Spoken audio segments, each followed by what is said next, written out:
see if this works.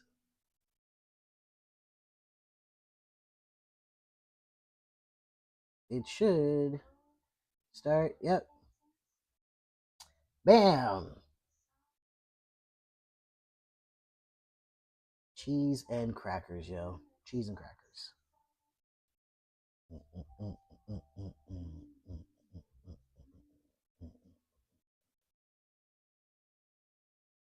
Popping out my chat so that I can see anybody and everybody. All right, cool.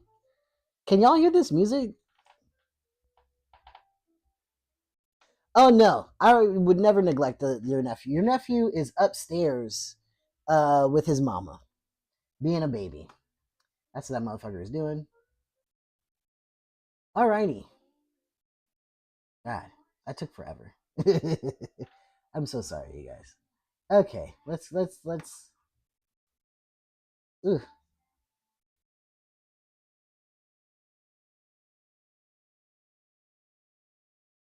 All right. Oh my god. Welcome, guys. Welcome, guys. I should probably move you guys since you're here, but you're also here. Hey, everybody. Yeah, I don't want to go back and forth like that, so we're just gonna just slide you guys over here, just like this. Oh. Everybody on YouTube can probably see my jerry-rigged setup. It is what it is. I'm poor. I'm not poor. I just, don't have the hundreds of thousands of dollars that people use to do this. God. There we go. Please, don't piss me off. Bam. Okay, great. Awesome possum. Welcome, guys. How are you doing? Uppies, yeah. Yeah, right. Come on through. I don't think you guys can hear me as well on TikTok. Let me know if you guys hear me pretty clearly. Boys! Pardon me, niece. I'm just going to lock them niggas up. That's what it's going to do. Because I don't want to feel paranoid about this shit. Come on, guys. Not only are you getting uppies, we're going to see what's happening with these dogs. Way too quiet. I don't like it. Oh! You're chewing on my shoes, though. Good job. Good job. Look at him. I don't know if you guys see. Don't get too excited. Get back in there. Get back in there. Get back in there. Good job. Just chilling. Good job. I need to put a thing on you. I need to put your wrap on. All right. Yeah. He was chewing up my shoes. Hey. Yeah. That's what they were doing. That's why they're. Go back into your room. Go back into your room. Come on. All right. Fine. Come on. I'm waiting for your wrap to dry so I can wrap your little pee-pee up. Because y'all not about to be pissing all throughout my goddamn house. That's just not happening. Yeah, so I got my mom's fucking kids. You're fine. They scary. They scary because I be popping them. I'm not even gonna front. I be popping these little niggas. They be getting popped for real. Because I don't have time. I don't have the patience. And you gotta listen. And if you're not gonna listen, then you're gonna get popped. It's really that simple. I'm a simple man with a simple plan. Don't ask for much, but just, don't piss me off. That's all I ask. Don't piss me off. Let me put this here. That's the counterweight. Bam. There we go. All right. Hi, guys. I'm back. Yeah. Boom. Sometimes I wish I could just edit this. But yeah. Hi, everybody. Welcome to my book club. For those of you who don't know, actually, can you see the screen? I can't see if you can see the screen. Hold on. No, you can't. Hold on. You still got to go. Bam. It's backwards. Boop, boop, beep, doop. Nope, don't flip the camera. Turn it around. Make it a mirror. There we go. Ah. Hi. This is my book club. Hold on, let's see. You can get this a little bit closer. Oh, wait, no. If I do that, then I fuck up the thing. But yeah. Let me stop fucking around and get my shit together. I'm all discombobulated, so don't mind me, okay? It is what it is. But yeah, welcome to my book club, you guys. We are finishing or starting the last chapter of Vulture Capitalism by Grace Blakeley. If you guys want to, oh, hold on. Make sure I look normal. Bring this camera down just a tad bit. Bam. All right, cool. Sorry, I got to make sure that I'm not looking crazy out in this bitch. You know. Okay. You see these two little? You can come. You can't eat a pencil though. You can't eat a pencil. All right. Find a toy that you like playing with. That's not a pencil. No pencils. All right. God, Jesus Christ. I am so sorry, you guys. I'm tired. I'm exhausted. And I got this little guy back here. Being cute. They're cute, but they're not cute at the same time. Yeah. It's insane. But yeah. Welcome. That's not a toy box. Go lay down or go into your pen. See, this is why I should have put their asses in the pen. I'm gonna put them in the pen. Come here. Come on. Y'all don't know how to act. And I'm not sitting here all day doing this. Come on. Come on. Go. Go to your room. Go to your room. Go to your room. Good boys. Good job. No, into your room. To your room. Not outside. Close enough. Get in there. In your room. Go. Thank you. No. Go take a nap. Y'all didn't even touch your food. God dang. The work I gotta do to be a parent. You know what I'm saying? It's a lot, y'all. It's so much. Anyways, welcome to the fucking book club. God damn. If I say welcome to the book club one more time, I'm gonna freak the fuck out. Anyways, welcome to the book club. All right, I'm Haven. I go out of my way to read books. Oh, I think my audio is too high on the YouTubes. Bring that down. All right. Yes, this is my book club. We are currently reading Vulture Capitalism by Grace Blakeley. We're on the last chapter of Vulture Capitalism by Grace Blakeley. So let me just get the rules out. Some of you guys are my regulars. All of you are my regulars. I don't know why I'm talking like I don't know who the fuck is in the chat room. From some rules, okay? This is a sacred space. I like reading out loud. I'm going to be working through my reading and all other stuff, so you get to see all of that. We are trying to learn from what we're reading. We're trying to share our experiences, share our thoughts, and just process this information together as a group. That's the whole point of the book club. If you want to read along with what I am reading, cool beans, good. If you want to read along with what I am reading, you can go to my YouTube channel where I am currently live, and you can see the book that we are reading right now. That's up there. You can read along with me, or you can just listen to me in my sultry voice. The audio is probably going to be better on YouTube because I'm using this here microphone. I don't know how the audio here is, if you can like really hear what it is that I'm saying to you, but it should be fine regardless, right? But yeah, outside of that, because we are learning things together, we're going to have a lot of discussion and stuff together. I require you guys to be respectful. All right. You don't have to be a lefty like myself. You don't have to be a conservative MAGA person. Everybody is welcome. Everybody has to be respectful, though. You start disrespecting my sacred space, I'm just going to get rid of you. That's just how that goes. Right. I don't really argue. I don't really go back and forth when I'm on live. Phil says that the audio is crisper on TikTok, creamier on YouTube. If you guys would like to get the creamier side of my voice, then go to YouTube. If you want the crispier side of my voice, go ahead and stay here. But yes, if you want to read along, the book is up there. Essentially what I'm going to do is just read this chapter out loud, start processing everything that I'm getting from this information, I'm going to look to you guys. If you're in the chat here on YouTube or on TikTok, we're going to share that information, all that other good shit. You guys should be proud of me, my regulars. You guys should be proud of me.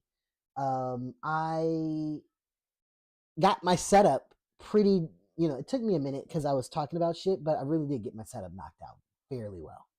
All right. The camera here looks great.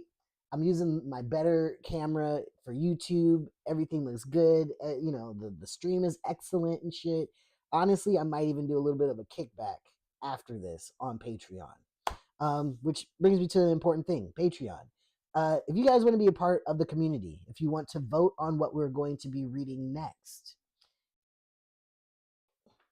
Yeah. No, you're fine. Oh, wow. You really haven't seen me in a very long time.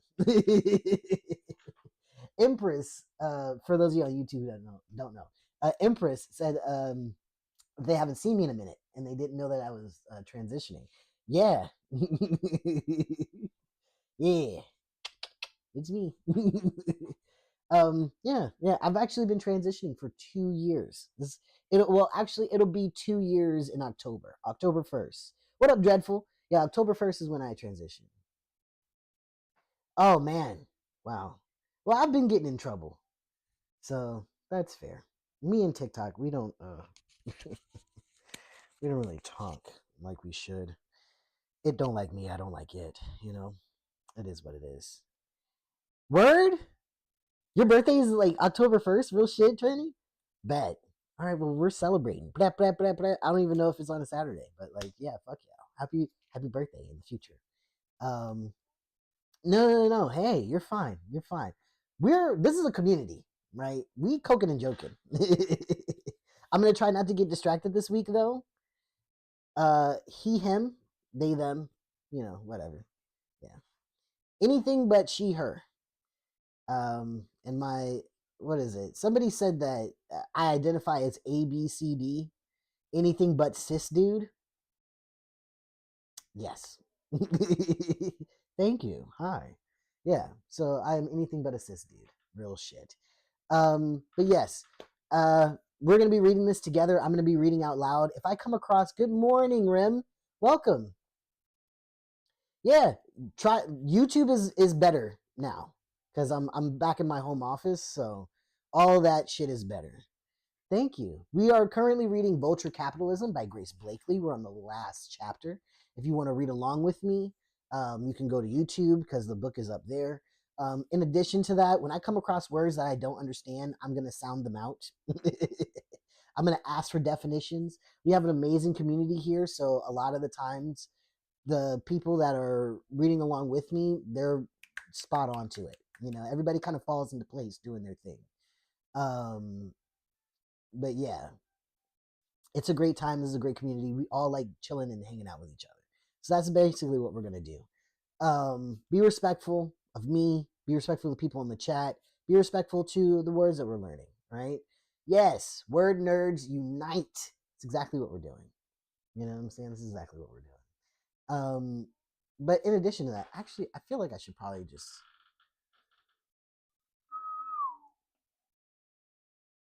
Damn. How funny would it be if I could like just put my webcam I should put my webcam just on the phone too and call it a day so that everybody can see me. All right, cool. All right, bet. I gotta make sure this looks good. Well, it'll come up eventually. But yeah, so without further ado, let's dive back into this book. Last chapter, we read a bunch of inspirational local examples of how people have been able to democratize their community. They've taken over certain areas to be able to provide housing, to provide education, to provide food. They've won access to having a say on the budget of their municipality that they're living in, so that they can allocate some of those funds to things that the people actually want. We went all across the globe. We went from Scotland to, Latin America to examples in the United Kingdom, examples in America, and like not like New York City or California, but examples in like Jackson, Mississippi type shit. So we saw in chapter 8 an amalgamation of all these different ways that people have been able to democratize and socialize their communities, on a local level, right? So in this chapter, chapter 9, we're going to dive into what it would look like on a larger scale, what is required, what is demanded, some of the trials and tribulations that come with trying to bring that socialistic, communistic way of structuring things beyond just your local town or your local county, but on a national scale, right? So that's chapter 9, essentially.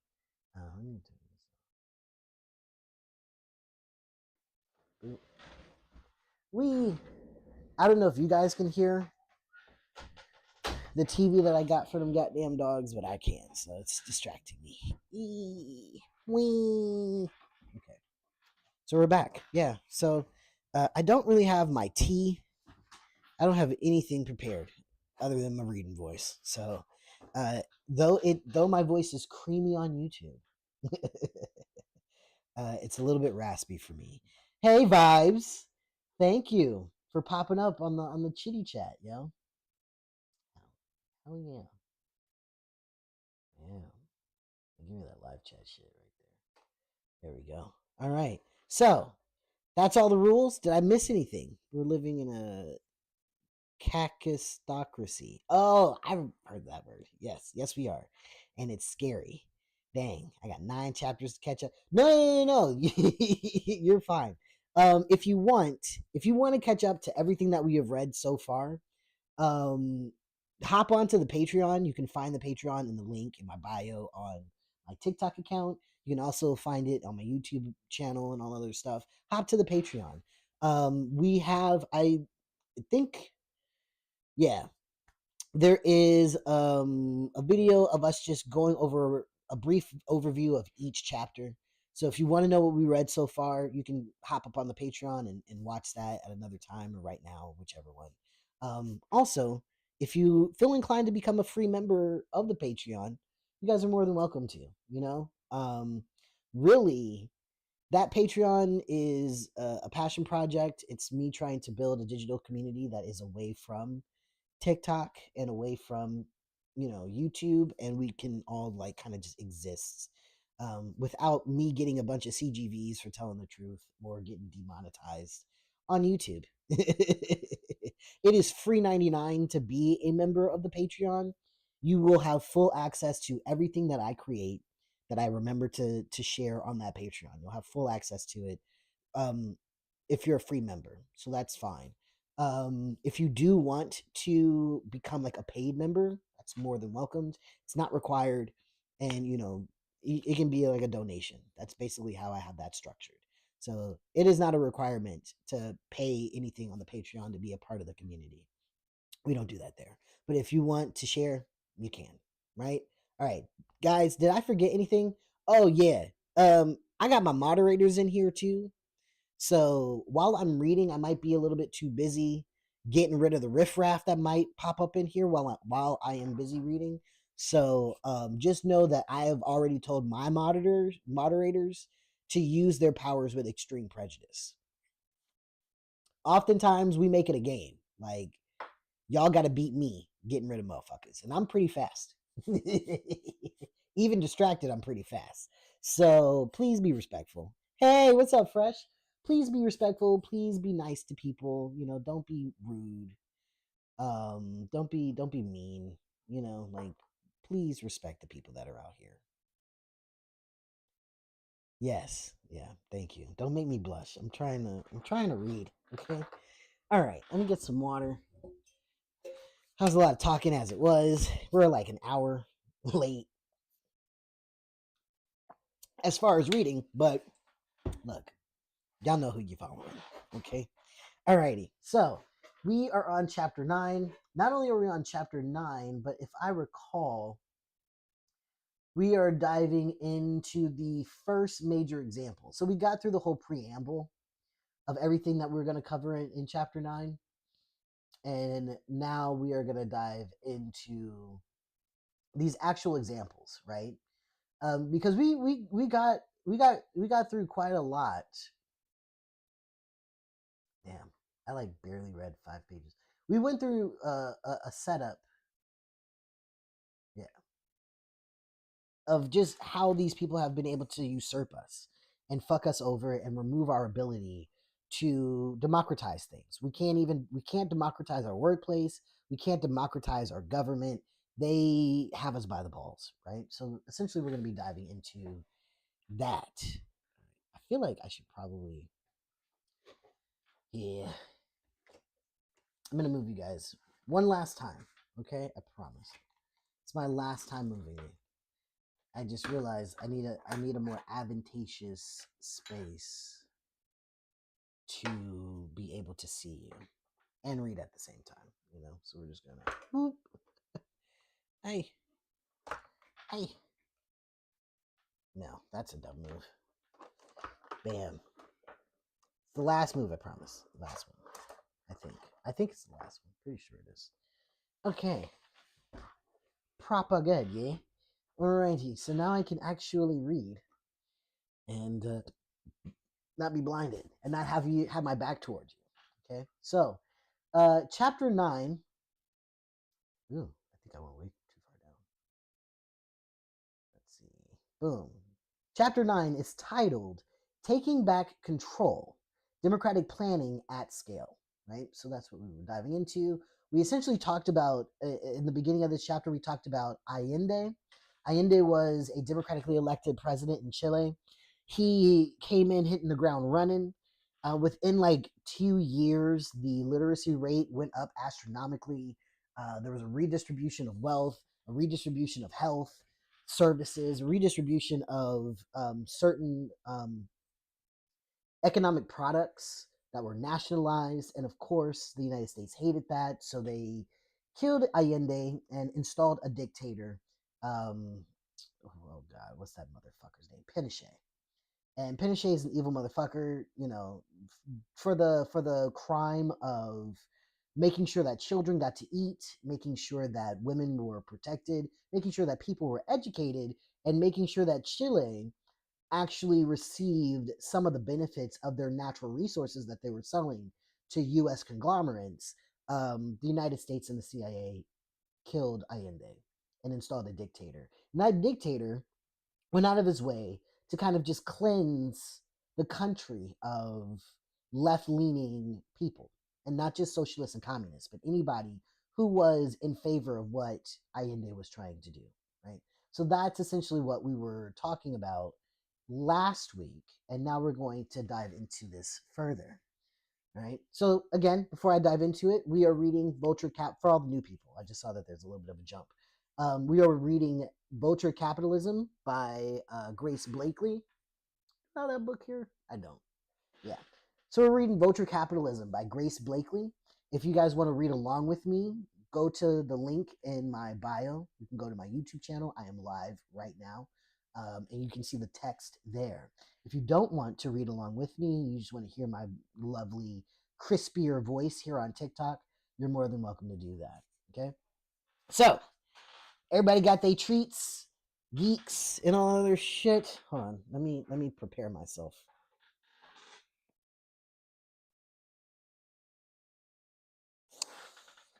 I don't even know.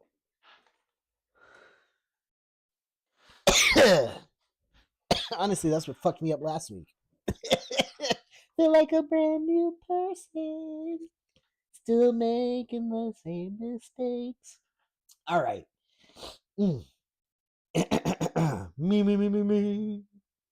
think I'm ready to read to you guys. I hope I'm ready to read to you guys. All right. Oh, God. I know my camera's all wild. Let me make sure that the motherfuckers on YouTube can see me. Yeah. Okay, great. So, making capitalism scream. If capitalism is not defined by the presence or absence of markets, but by the domination of society by capital, then socialism is not defined by the presence or absence of planning, but by the democratization of society. Rather than a system of top down control, true democratic socialism would be a project of collective liberation, which would allow workers to take control over production and citizens to take control over government. Right? So this is more about democratization than it is about like um controlling workers, controlling capital, all that other good shit. Okay. This shift will not, however, happen on its own. Working people must organize to fight for it. Traditionally, this fight has been organized in the main by the labor movement. You mean it's not just a mayor doing his actual job? No, film. Interestingly enough, it's not. Crazy. It's not a mayor actually balancing a budget. Who would have thunk it? I wouldn't have thought it. Like that's kind of insane. You mean to tell me all you got to do is just it's not just doing your job, but actually allowing the people to have a say in things? That'll work, that'll work. But if I'm honest, I would much rather battle a Mamdani. Actually, no. I wouldn't want to battle a Mamdani. America's too easily swayed by simple things. So that work would be terrible. But, I don't know. I don't know what Mamdani leadership would look like with him having like executive power. Everything's different when you got more power. But yeah. So most of that organizing and democratization of the workforce and all that stuff was led by the the labor movement, you know. So working people came together in unions to fight for better wages and conditions, and successive victories made them steadily more confident in articulating wider political demands. The workers who organized to take control of Lucas Aerospace, we remember Lucas Aerospace earlier, those were the people where Lucas Aerospace was getting ready to go under, and they turned to the workers to see um, what ideas they could have. And the workers themselves, not the management, but the workers and the engineers themselves came up with these brilliant plans to totally ratify the company in a way that now that we know the future, this is like back in the early 80s. So now that we're in 2026, we know for a fact if that company did what the workers suggested they would do, they would probably be one of the most profitable companies in the world right now. But they decided not to do that. They decided to kick all those people out, get rid of all of those plans, and just consolidate into an ever bigger corporation to another corporation and another one until they became the problem of Boeing and started murdering people with those 737 Maxes. So that's Lucas Aerospace, right? So the workers who organized to take control of Lucas Aerospace are a fantastic example of how the labor movement plays a dual role, both protecting workers in the economy today and supporting them to build a better world for tomorrow. And I will say that is exactly what the workers there did, because that shit was fantastic. What they came up with was fantastic. Unionists have been central players in many of the experiments in democratic planning seen in the previous chapter, and they remain critical to articulating the policy demands required for building a fairer society. In Germany, for example, the largest union has been campaigning for the introduction of a 4-day work week, based on evidence that doing so would boost productivity and employment while improving living standards, which is pretty dope. I think a 4-day work week would be fucking perfect, to be honest. But that would allow people to like build community and be in community, and we all know how they don't like that shit. They don't like that shit at all. Sorry, I hate looking weird with this fucking mic, so I'm just gonna do that.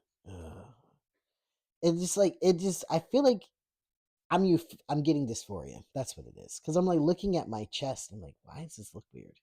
And the mic, I just gotta do something. Anyways, it's a little trans dysphoria moment. My bad.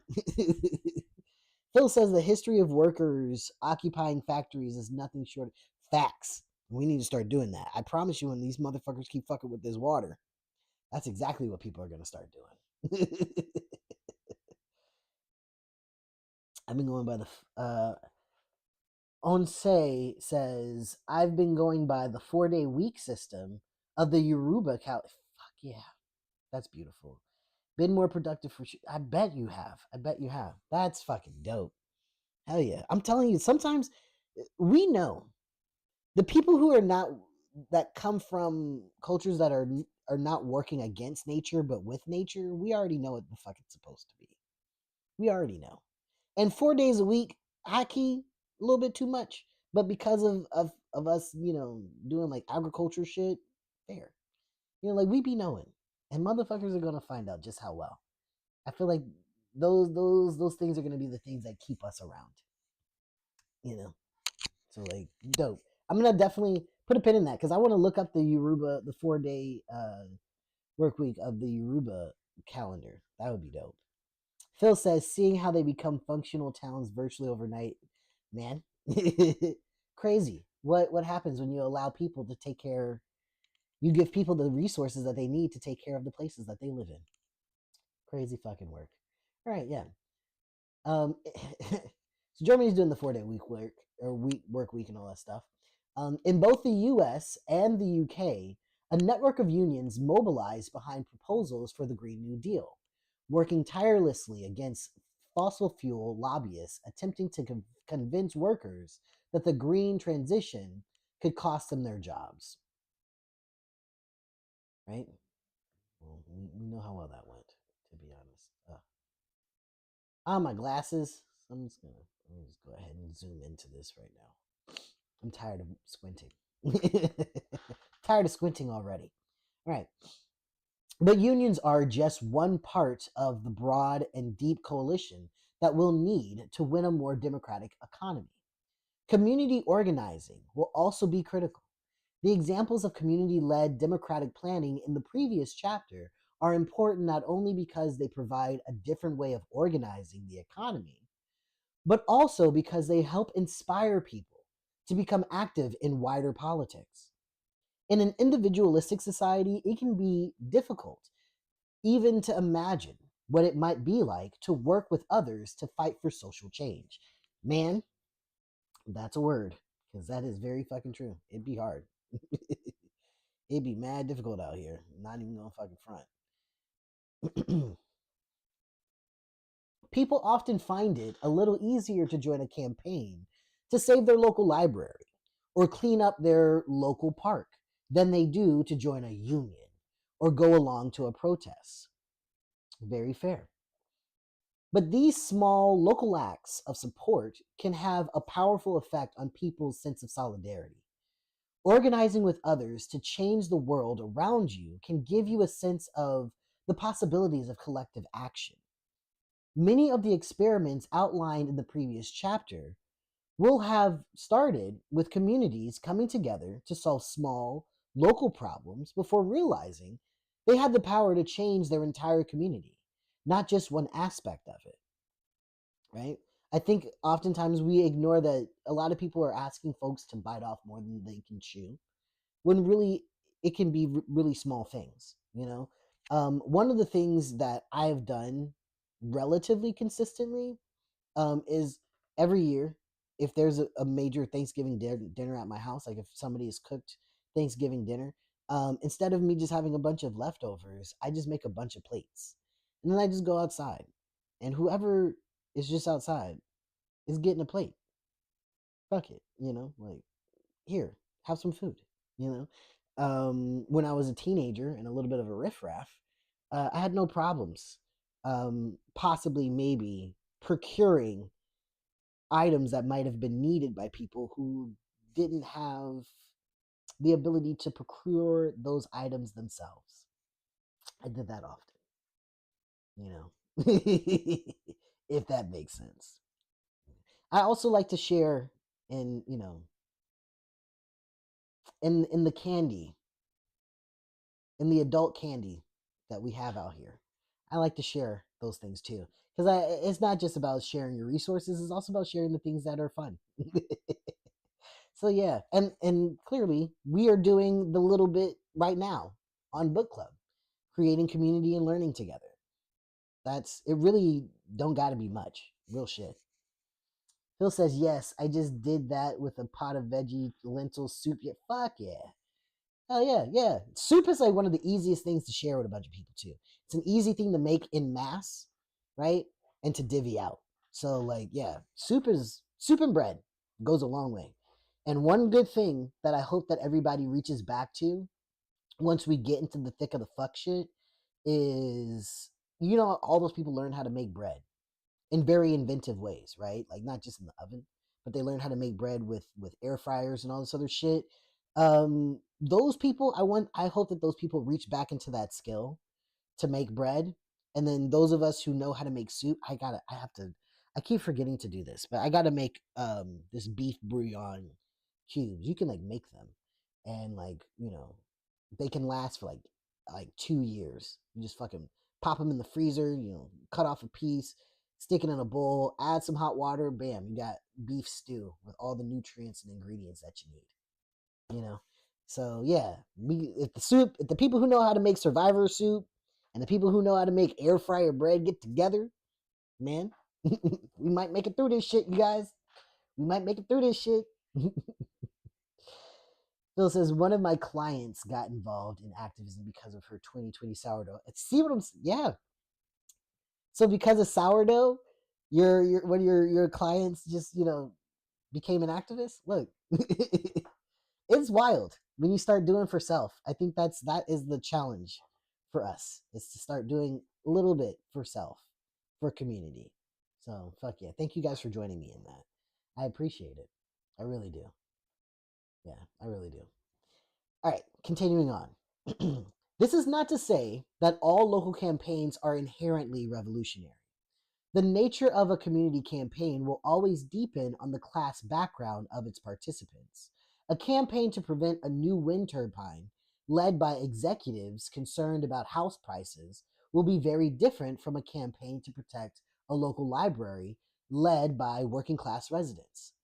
But working people who have watched their communities be torn apart by decades of neoliberalism and austerity are increasingly coming together to build new kinds of communities, as they have done all over the world, from Jackson, Mississippi to Puerto Alegre to, oh man, I forgot how to pronounce the fucking Scottish name of this place. Ugh. Ooh. Do you guys remember? I don't remember how to pronounce it. Oh man. Belenfasnoig? Belenfasnoig? I think that's how we said it. I'm so sorry. So sorry, Scotland. I don't mean it. I don't mean it to be bad. Phonics is fun. Phonics is fun until you get to them very prideful British Isle motherfuckers. Cause it's not intuitive. Not for me anyway. Not for this Germanic ass language that I was forced to learn. It's not intuitive. But that's fine. That's fine. We'll look it up. We'll look it up for real. Um, phonics don't apply to the Scottish. Not the phonics I learned. God dang. The letter. You know what it is? It's me. It's not the Scots. It's me. I know that the lettering that they use, their letters have different phonetic sounds, and I am ignorant to the phonetic sounds of their letters, which is why I'm having a hard time remembering and being able to pronounce this. If you're on YouTube, I'm highlighting it right now. If you're on YouTube, but yeah, I don't know the phonetic sounds that apply to the letters that they have, and that's what's fucking it up. It's me. It's me. Okay, I'll get there though.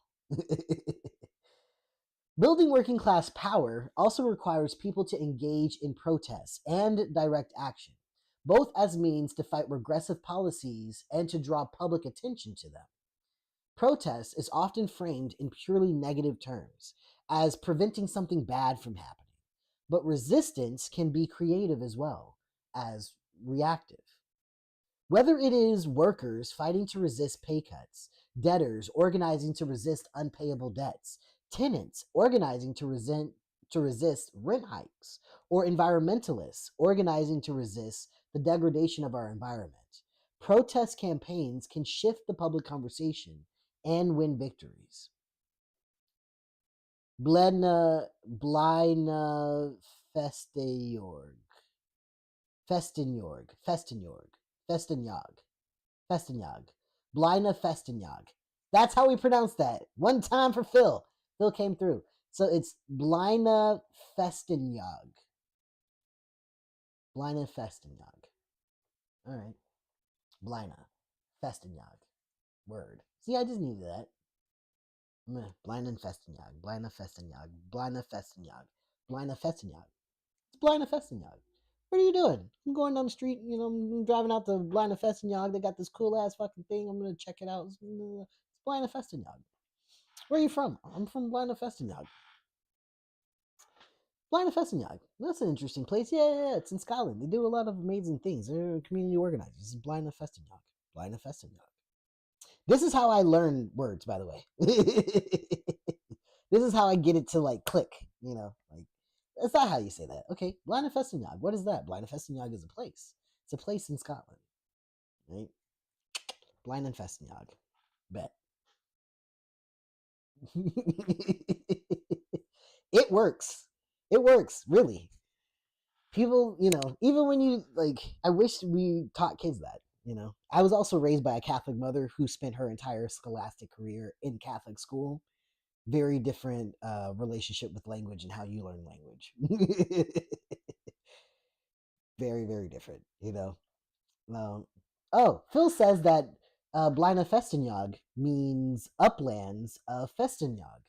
Wow. So they're probably just like on some hill somewhere. They're on like some hill, or the town is on some hill in Scotland. That's dope. Word. Rim says, I've been rolling. I'm not on the phonics today. Look, man. Look, we already know. Yeah, I'm right there with you. Oof, and yeah, because she's a boomer. Yeah. And these were Jesuit Latino nuns too, because she went to Catholic school. These were Cuban nuns. Cuban nuns, very fucking different. Okay, different vibe, different vibe, different time. And I only got the runoffs. I only got the runoffs of it. So, yes, but yeah, that's how I learn words. Say all that to say that's how I learn words. Blind and Festenjag. Blind and Festenjag. That's where I'm going for vacation. I heard it's beautiful this time of year, and that's what we're doing. Yes. All right. I'm done. Continuing on. The network's resources and relationships developed through campaigns to resist the domination of capital often provide the foundations for the emergence of more constructive projects. For example, in the wake of the financial crisis, the Occupy movement sprang up in cities around the globe, demanding justice for the 99% who were being forced to pay for a crisis caused by the 1%. Hey guys, we're about to do that again, by the way. They're positioning it right now for us to pay for them doing this AI bubble. So, second time's a charm. As far as occupying Wall, we have to literally, not to go on a tangent, but we have to literally occupy Wall Street this time around. Thank you. It's my, and it says noodles in the back. Yeah, I love it. Love it. Instagram got me. Instagram got me on that one. So that's what that is. Which sucks, but it's not terrible. Not the worst thing in the world to buy something from Instagram. But yeah, we have to actually Occupy Wall Street um, this time around.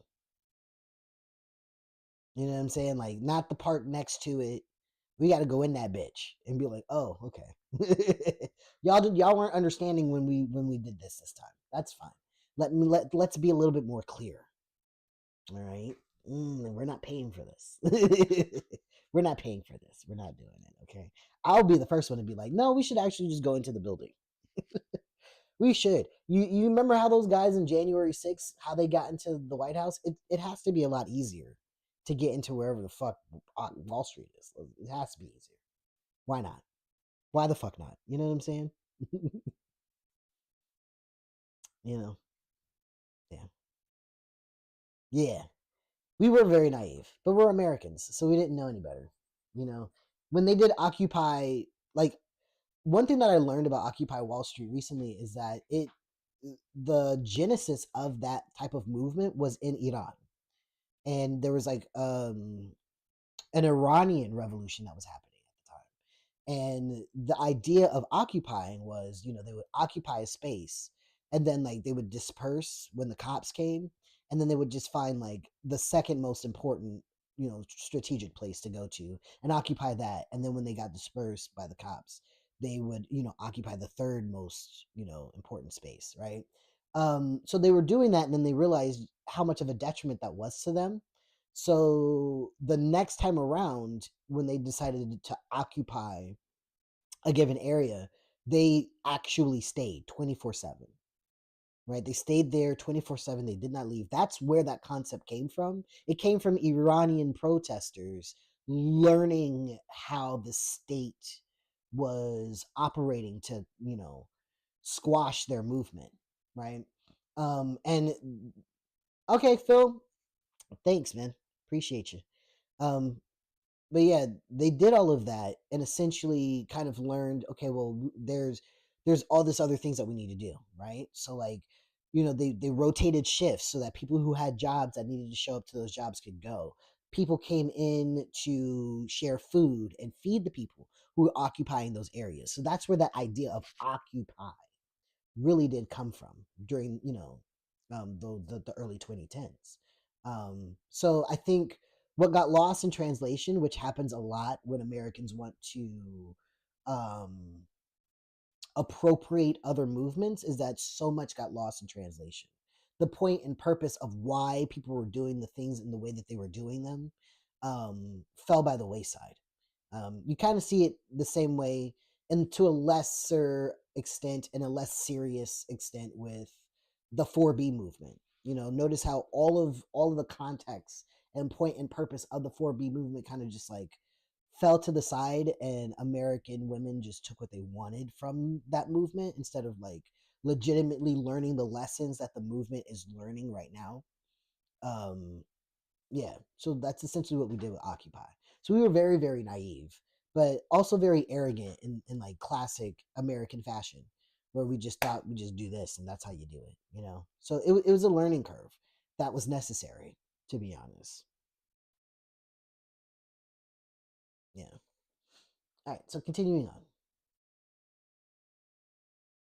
Despite the media attention, Despite the media attention they generated, most of these movements did not achieve much at the time, but they did create networks that led to the emergence of other successful campaigns, such as Strike Debt, which one time for Strike Debt. In 2012, Strike Debt campaigners launched Rolling Jubilee, in which they crowdfunded to purchase thousands of dollars of risky debt on secondary markets in order to cancel it.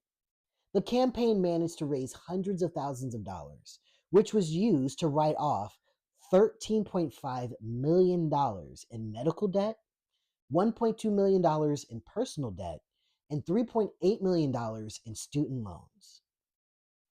That's that's a lesson that came out of Occupy Wall Street. That's incredible. Strike debt and oh god, I don't know why I'm going blank on the people that do the renters union.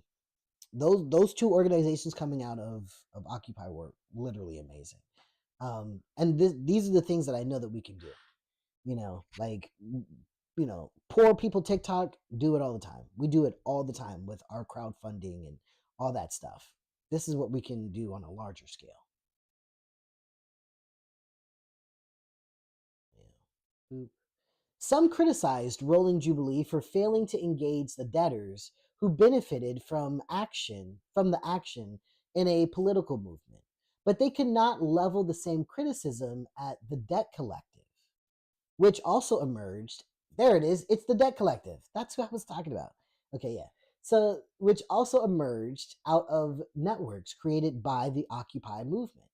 The debt collective sees itself as a kind of union for debtors, encouraging them to come together and resist their creditors with their debts as unjustified or unpayable. Right? That's another amazing. Yeah.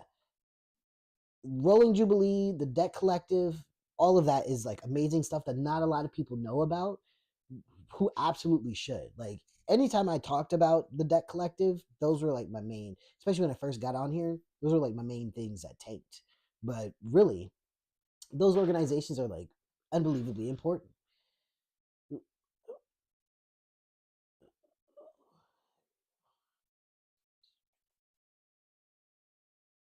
Sorry, YouTube. Sorry, YouTube. I'm trying to fix this. There we go. Okay, so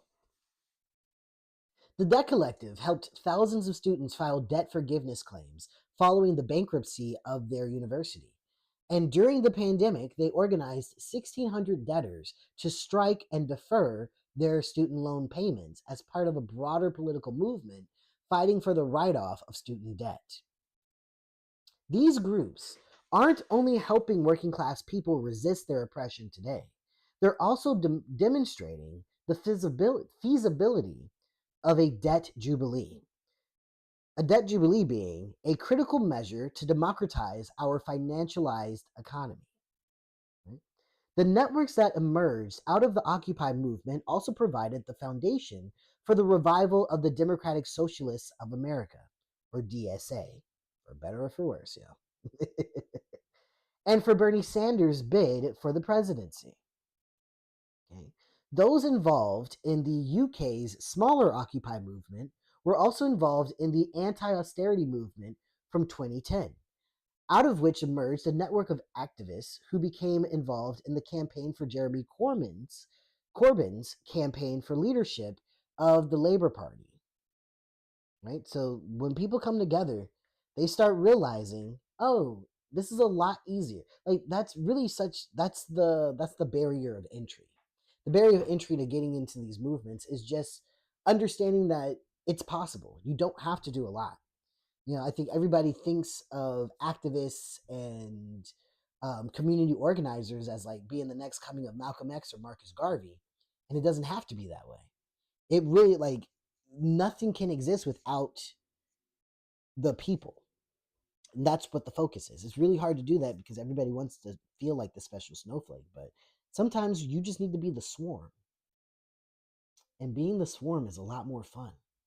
You ever see a bunch of bees, get like a wasp or like a bug invader into their hive, and they all just like fucking come together and just like vibrate on top of the threat until it suffocates and overheats and dies? We got to do something like that in order to like fight against what's happening in our country. Okay, it got to look like that. The quicker we realize that, the quicker we can just start laying on these motherfuckers and suffocating them. They'll like it anyway. They're all freaks. Most of the people that are running this country are perverse, evil people. They probably get a kick out of it until they realize what we're doing. We don't need a lot. We just need like 300 people at a time, and we just need to sit on them. And we only need to do that like 5 times. Everything would be fixed like that. You know what I'm saying? I'm just throwing that out there. Aurora says no one expects a 20-year-old to know everything and lead. Just help. It does matter so much. Yeah, you just have to help. How can I help? Including that in your vocabulary will go a long, long ass way. Let's see. So, these bids for state power did, of course, end in failure. both as a result of issues with their internal organization and due to coordinated campaigns to crush them. Yet both of these campaigns and the movements that emerged from them shifted the conversation on issues ranging from inequality to climate breakdown, as well as leading to new organizations that endure to this day. Several organizations that have survived Corbynism, from the World Transformed Festival that takes place alongside the Labor Conference every year, to Novara Media and Tribune Magazine. I love Novara Media, by the way. I subscribe to them. They're on YouTube. Amazing, amazing work they do over there. The Tribune Magazine, for which Grace Blakeley is a writer and a columnist, to the New Economy Organizers Network, or NEON. Also love the New Economy Organizers Network. Dope organization. They provided Grace with her media training. All of that can trace some part of their organizational history back to networks formed during these years. Resistance can always be creative, even if it's framed in purely negative terms. As we enter a world of pervasive ecological breakdown, direct action will become even more important to resist projects that would further compromise the environment upon which we all depend. All around the world, climate protesters have organized to halt polluting projects and draw attention to the need to decarbonize. Campaigners against the Keystone XL pipeline staged sit-ins across the proposed route and even formed a human chain around the White House.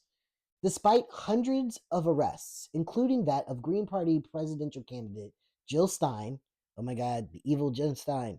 Thanks, Carolyn. I appreciate it, fam. Obama was forced to back down and put the pipeline on hold. Right? So they were able to do that, even with even with that motherfucker still trying to push through, you know? And that's a victory in and of itself, considering the the force that's against us in this.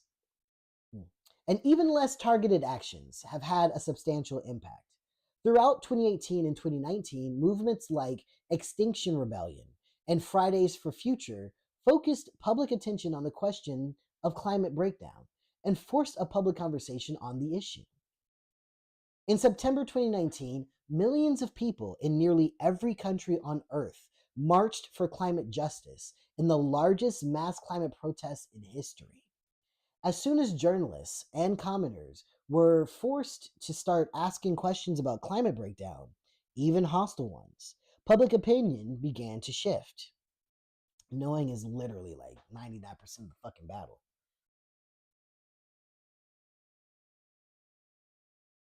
In the global south, where millions rely on the natural world to provide daily sustenance as well as a livable environment, resistance to climate breakdown has proved equally fierce.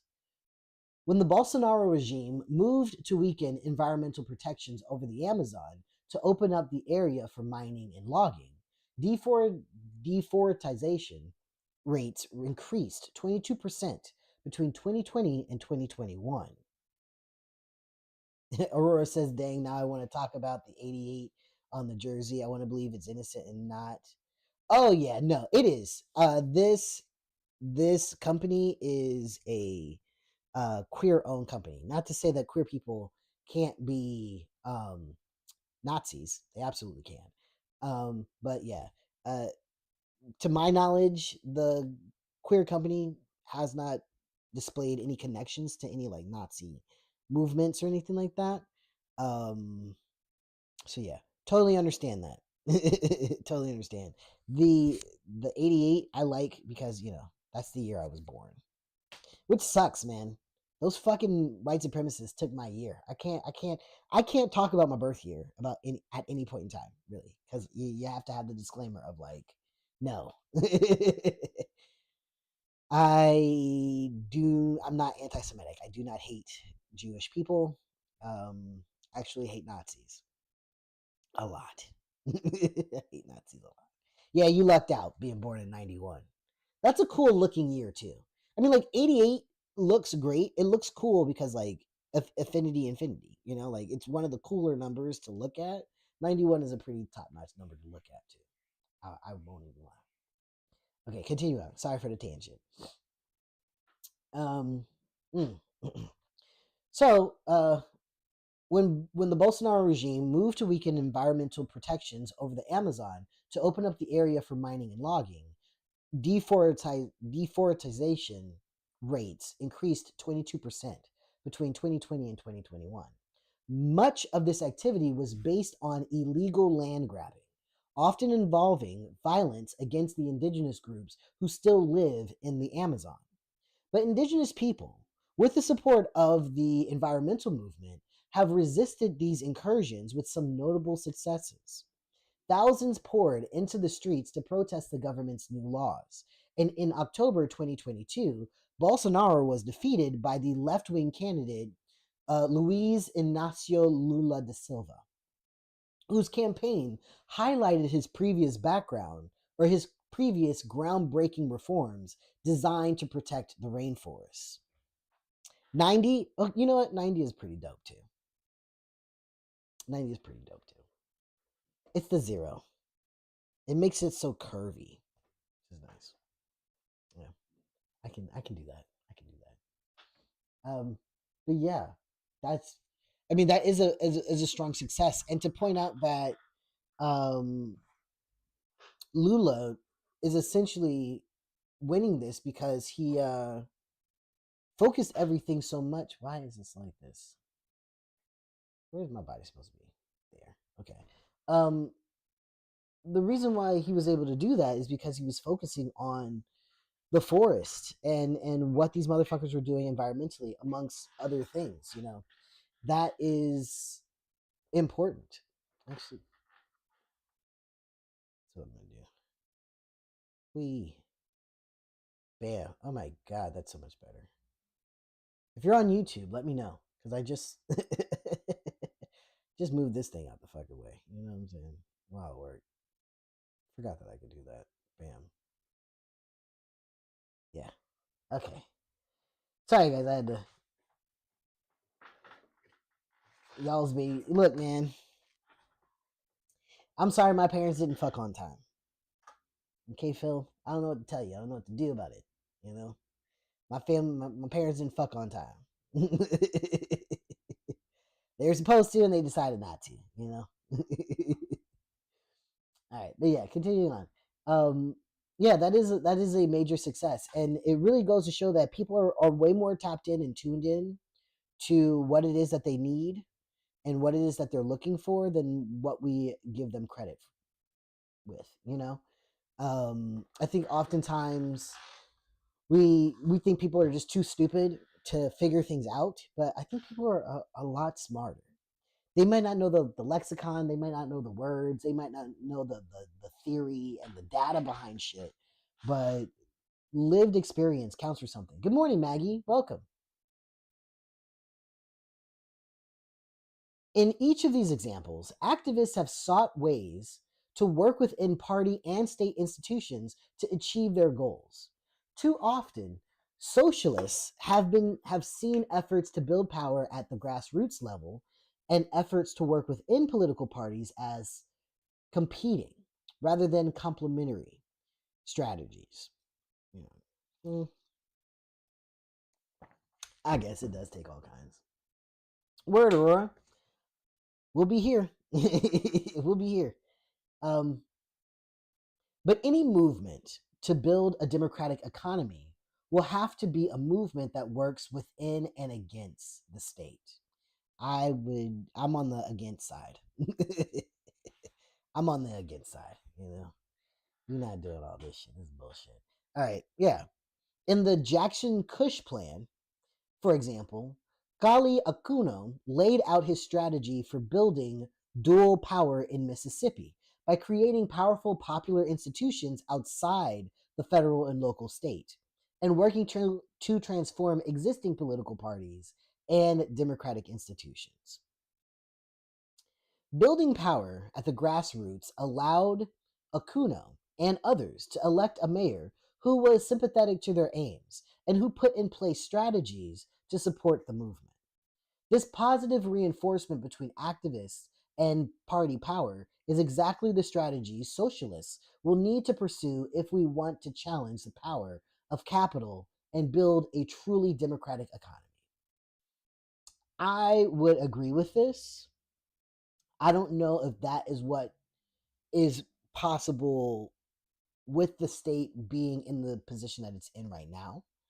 I think we can definitely use that strategy to our advantage once once this economic downturn happens. I can see that. I can absolutely see that making sense. Once we have our recession, once everybody's gas prices are too fucking high, once everybody really is just like, what the fuck, that'll be the time where we can really, put pedal to the metal. And that's great because, I think people are already doing that now. I think the level of interest that Hassan Piker has been able to generate from the normies and the, non anti-capitalists speaks to that. It speaks to the people being ready to do something different. They're just not totally ready to let go of their amenities yet, which is like, okay, you're not ready to get rid of your amenities. You're not ready to get rid of your comforts. So that means that the comforts have to be taken away. The comforts are getting ready to be taken away pretty fucking quickly. So yeah, I can see that. Richard Wolff, Professor Richard Wolff says a very similar thing, where it's like you need both. You need people to be inside of the government toiling and hitting their head against the wall, and you need people outside of the government building. Um, and because of that reality, I personally say that I am more of the build on the outside person. I'm built on the outside. I can't do that inside shit no more. I'm done. But I will build on the outside and try my best not to get in y'all's way of whatever the fuck it is that y'all doing inside of that goddamn cesspool, that viper pit y'all call a government. Phil says there's still too much individualism, not enough collectivist ideology. Yeah, yeah, and that's what we have to overcome. And I think for Americans, we're just not able to overcome that shit until you know we're forced to. We're gonna make every wrong decision until we have to make the right one. I think that's what that is. All right. So, in the world of organizing, there exists a creative tension between building from the ground up and shifting institutional structures from the top down. Policy demands can be of as much help in creating a sense of organizational solidarity as a campaign to build a new community enterprise or a strike against an exploitative employer. When movements or a network of movements can allow both to take place at the same time, finding suitable roles for the different people who compose them, they can become very powerful indeed. By mobilizing to implement policies to democratize the state, the firm, finance, and international institutions, we can both encourage the experiments in democratic decision making that are already taking place and negate the repressive power of capital. In the next few sections, I'll provide a schematic summary of proposals to do just this. Nice. Are you guys ready for these? I think I am. Let's see. Boop, boop, be doop. All right. Let me just. Yummy. Nice. Okay, so democratizing work and the sorry, democratizing work and the corporation. Hold on a second. I gotta go.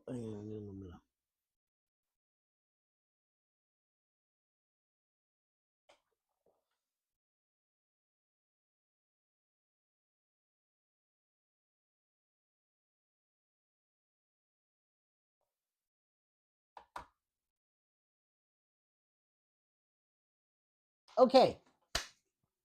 Had to get ready. Had to get ready to dive into this section. Mm. Thank you for your patience. I appreciate it. Democratizing work and the corporation. As we've seen, corporations are political institutions with power over both workers and wider society. Privileges granted to them by capitalist states. The capitalist corporation is defined by the class division between those who own and manage these corporations on one hand, and those who produce their output on the other. Democratizing the corporation means eliminating this distinction and giving workers and citizens power to control the engines of production. First and foremost, achieving this aim requires leveling the playing field between the workers and bosses. The anti-union laws imposed by neoliberal governments all over the world should be removed and sectoral collective bargaining introduced. And this must be viewed from a transnational perspective, including workers throughout the value chain. Okay, so essentially she's saying here, first and foremost, we have to remove those anti-union laws, which makes sense. Yeah, that's obvious. And like remove all of the impediments to coming together, and have collective bargaining reintroduced. For those of you who don't remember where collective bargaining was, that was where that was allowing unions to have the ability to argue on behalf of the workers collectively, whether they were a part of the union or not, right? And really any employees can get together and like create a situation where they have collective bargaining and not have a union, right? But oftentimes what happens is people are conditioned to thinking that collective bargaining is bad for them. So in the 2010s, especially in the 2010s, I do distinctly remember that. Between like 2009 and about like 2014, there was a real push to get rid of collective bargaining and legislate against collective bargaining that happened, right? Especially when it came to state employees and contractors and all that shit. So that's like getting rid of collective bargaining is really fairly recent. That happened within like the last like 12, 15 years. Oop, man. Unions must also take measures to democratize their internal structures and give greater voice to the rank and file workers, as well as supporting those working to unionize precarious workers. Yes, one of the main weaknesses and downfalls of the union, especially in the United States, was their racism and their anti-blackness specifically. Um, if the unions weren't, this is, I would argue, one of the reasons why white people cannot be at the helm of these movements, because the last time they allowed for their susceptibility to white supremacy be their weakness. And corporations, time and time again, when you're looking at the history of the labor movement in the United States, what we have seen is that that was one of the main ways these corporations were able to work around these unions, and how they were able to get enough leverage to eventually kill unions is through their sexism, through their homophobia, and especially through their anti-blackness. So every time that they wanted to do a strike, it was, black people, impoverished people, people who, for all intents and purposes, wouldn't normally be in whatever sector was striking, like because there was some type of racial or gender barrier to it, right? Or financial barrier to it. So, those, they would bring the outsiders, the people that society doesn't give a fuck about. They would periodically open up the floodgates for them to stop, robbing Peter to pay Paul and skipping out and scraping by, to come in to like supplant and circumnavigate the people that were actually allowed to function within the capitalist system. And it happened every single time. Every single time they would hire black people, they would hire immigrants. That's how they also got to breed this level of vitriolic hatred towards these groups. They manufactured a lot of what working class white people think are legitimate grievances. And I'm not saying that they're not legitimate. I mean, like, in a way they're not, because they're rooting in racism. But there is this kernel of reality in that racism, where these corporations manufactured this environment where we're going to lock out, like, you're going to let us lock out all the people that you don't like. The black people, the immigrants, the queers, all of them. They'll be locked out of the system for the most part. And if they survive, great. If they don't, if they don't, who gives a shit? You know what I'm saying? But when you start acting up, when you start asking for more, when you start wanting more, when you start organizing, when y'all start figuring things out and being less individualistic, and you want to go on strike, you don't want to hold your end of the bargain as far as being in this capitalistic system, then what we're going to do is tell you to go fuck yourself, and we're going to open up that gate that we built together, and we're going to plug in these people who are they're desperate. That's why that's there. That's why the corporation allows for that thing to exist, that pen of despair and poverty to exist, so that every now and then, when the working class wants to fucking get better, they unplug the impoverished and the left out and the left behind, and they go over there and they become scabs. They become the reason why wages go down.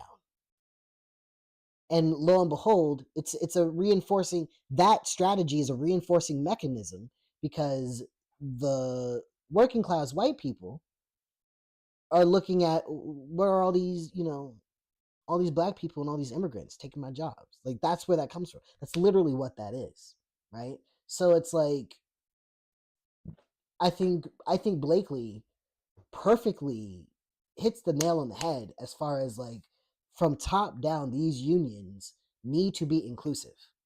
If you want to survive, that is the mistake that we now have to overcome. And like, that's not going to happen. Like, you cannot do that. You cannot let your white supremacy, your homophobia, your transphobia get in the way of that. Like, I think leftists do a very shitty job with truly explaining why, like, what class solidarity looks like. And that's because most of the people who talk about class solidarity are white, or have not decolonized in their theory yet. Because there is a way to argue that where it makes sense. There's a way to argue that where it absolutely makes sense, and be like, hey, look, the only thing that these people are scared of is if all of us are of one accord, which means that they don't give a shit about my racism, my homophobia, my transphobia. They don't give a fuck about that shit, right? They don't care. They will use it against us. We just saw that. We tried to get a 4-day work week, and now most of our jobs are being digitized and made into AI positions or sent overseas. That's what they do. And then they come back and tell us that it's these brown people and the black people who are fucking us over. We know that this is clearly not true. Okay? It's them fucking us over. The black people, the brown people, all the people that we don't give a shit are in that pen of poverty and despair. They're locked in an open air prison. It's not them. It's these motherfuckers, right? So it's like, you have to, if you cannot suspend your bigotry long enough to make your life better, you can't be a part of this group. You for damn sure cannot be at the helm of this group if you cannot put your bigotry aside. And I'm saying that for myself as well. Like, some people, I can acknowledge that there are some conservatives that would say I am racist towards white people. And I can also acknowledge that I don't care that they feel that way. I can absolutely acknowledge that I don't give a fuck how they feel about that.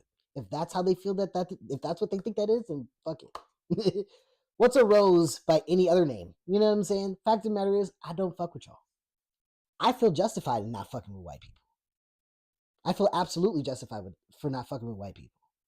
But if I want my life to get better, I have to put my worry, my caution, not even my caution. I have to put my reluctance to be in physical vicinity of white people to the side.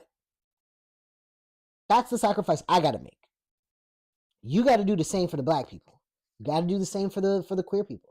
You have to do the same for the disabled people. Whichever group of people that you just don't want to fuck with, okay, fine. Fuck you, but you need to get your shit together. Because it's not about you and your feelings about whoever the fuck. It's not about that. All of us are fucking starving here. And they are using all of us against each other. So either we're going to continue to play into that, or we're going to stop. If you want to continue to play into that, do that shit over there. You know what I'm saying? Go do that shit over there. But what we need for this movement is for people to put that shit aside, because we need as many people as we can get. This is not a I'm trying to invalidate your shit type of thing. This is the people who are dicking us down don't give a fuck about none of this. In fact, the only time they do care is when they figure out how to weaponize it against us for us to not have a better fucking life. And I am at a point now where I'm tired of seeing black children starve. I'm tired of seeing white children starve. I'm tired of seeing children starve, period. I'm tired of seeing women struggling, period. I'm tired of struggling, period. I'm tired of seeing it. And if it means that I gotta work with Farmer Fred, who's probably a fucking MAGA, and would call me every fucking racial slur he could possibly muster, he'd probably invent 17 more of them. If I gotta work with that motherfucker to make sure that everybody gets fed, then unfortunately that's what I gotta do. I'll put a pin in it. If it's that serious for me, I'll put a pin in it. I'll put a pin in it. You know what I'm saying? I'm not gonna let it get in the way of getting rid of these motherfuckers, though. And that's what unions need to do. That's what these unions need to do. Don't let any of this shit get in the way of making sure that everybody, and that's what you in order for you to be able to do that shit, you have to unpack. You have to decolonize. It's very difficult for people who are actually bigoted and actually like believe in the shit because it's a belief. It's an irrational attachment to something, right? They cannot stop being irrational for 5 minutes to do the rational thing.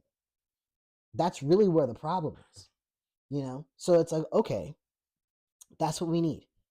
I'm not saying that what you're going through is bullshit. I'm not saying what you're going through is not real.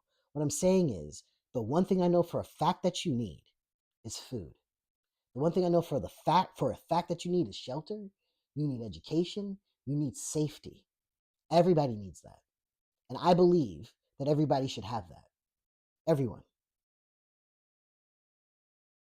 Everyone should have that. Nothing less than that, to be honest. That's my bare minimum. Okay? So I am putting aside all of my prejudice. And I got a lot of them, guys. Real talk. I got a whole list, a group of people I don't fuck with. All right? Once we get these motherfuckers up out of here and we're on our commune, I promise you, I'm high key a segregationist. Y'all don't understand. I got a lot of prejudice, and I'm putting that shit on pause when it comes to the movement and when it comes to the work that needs to be done.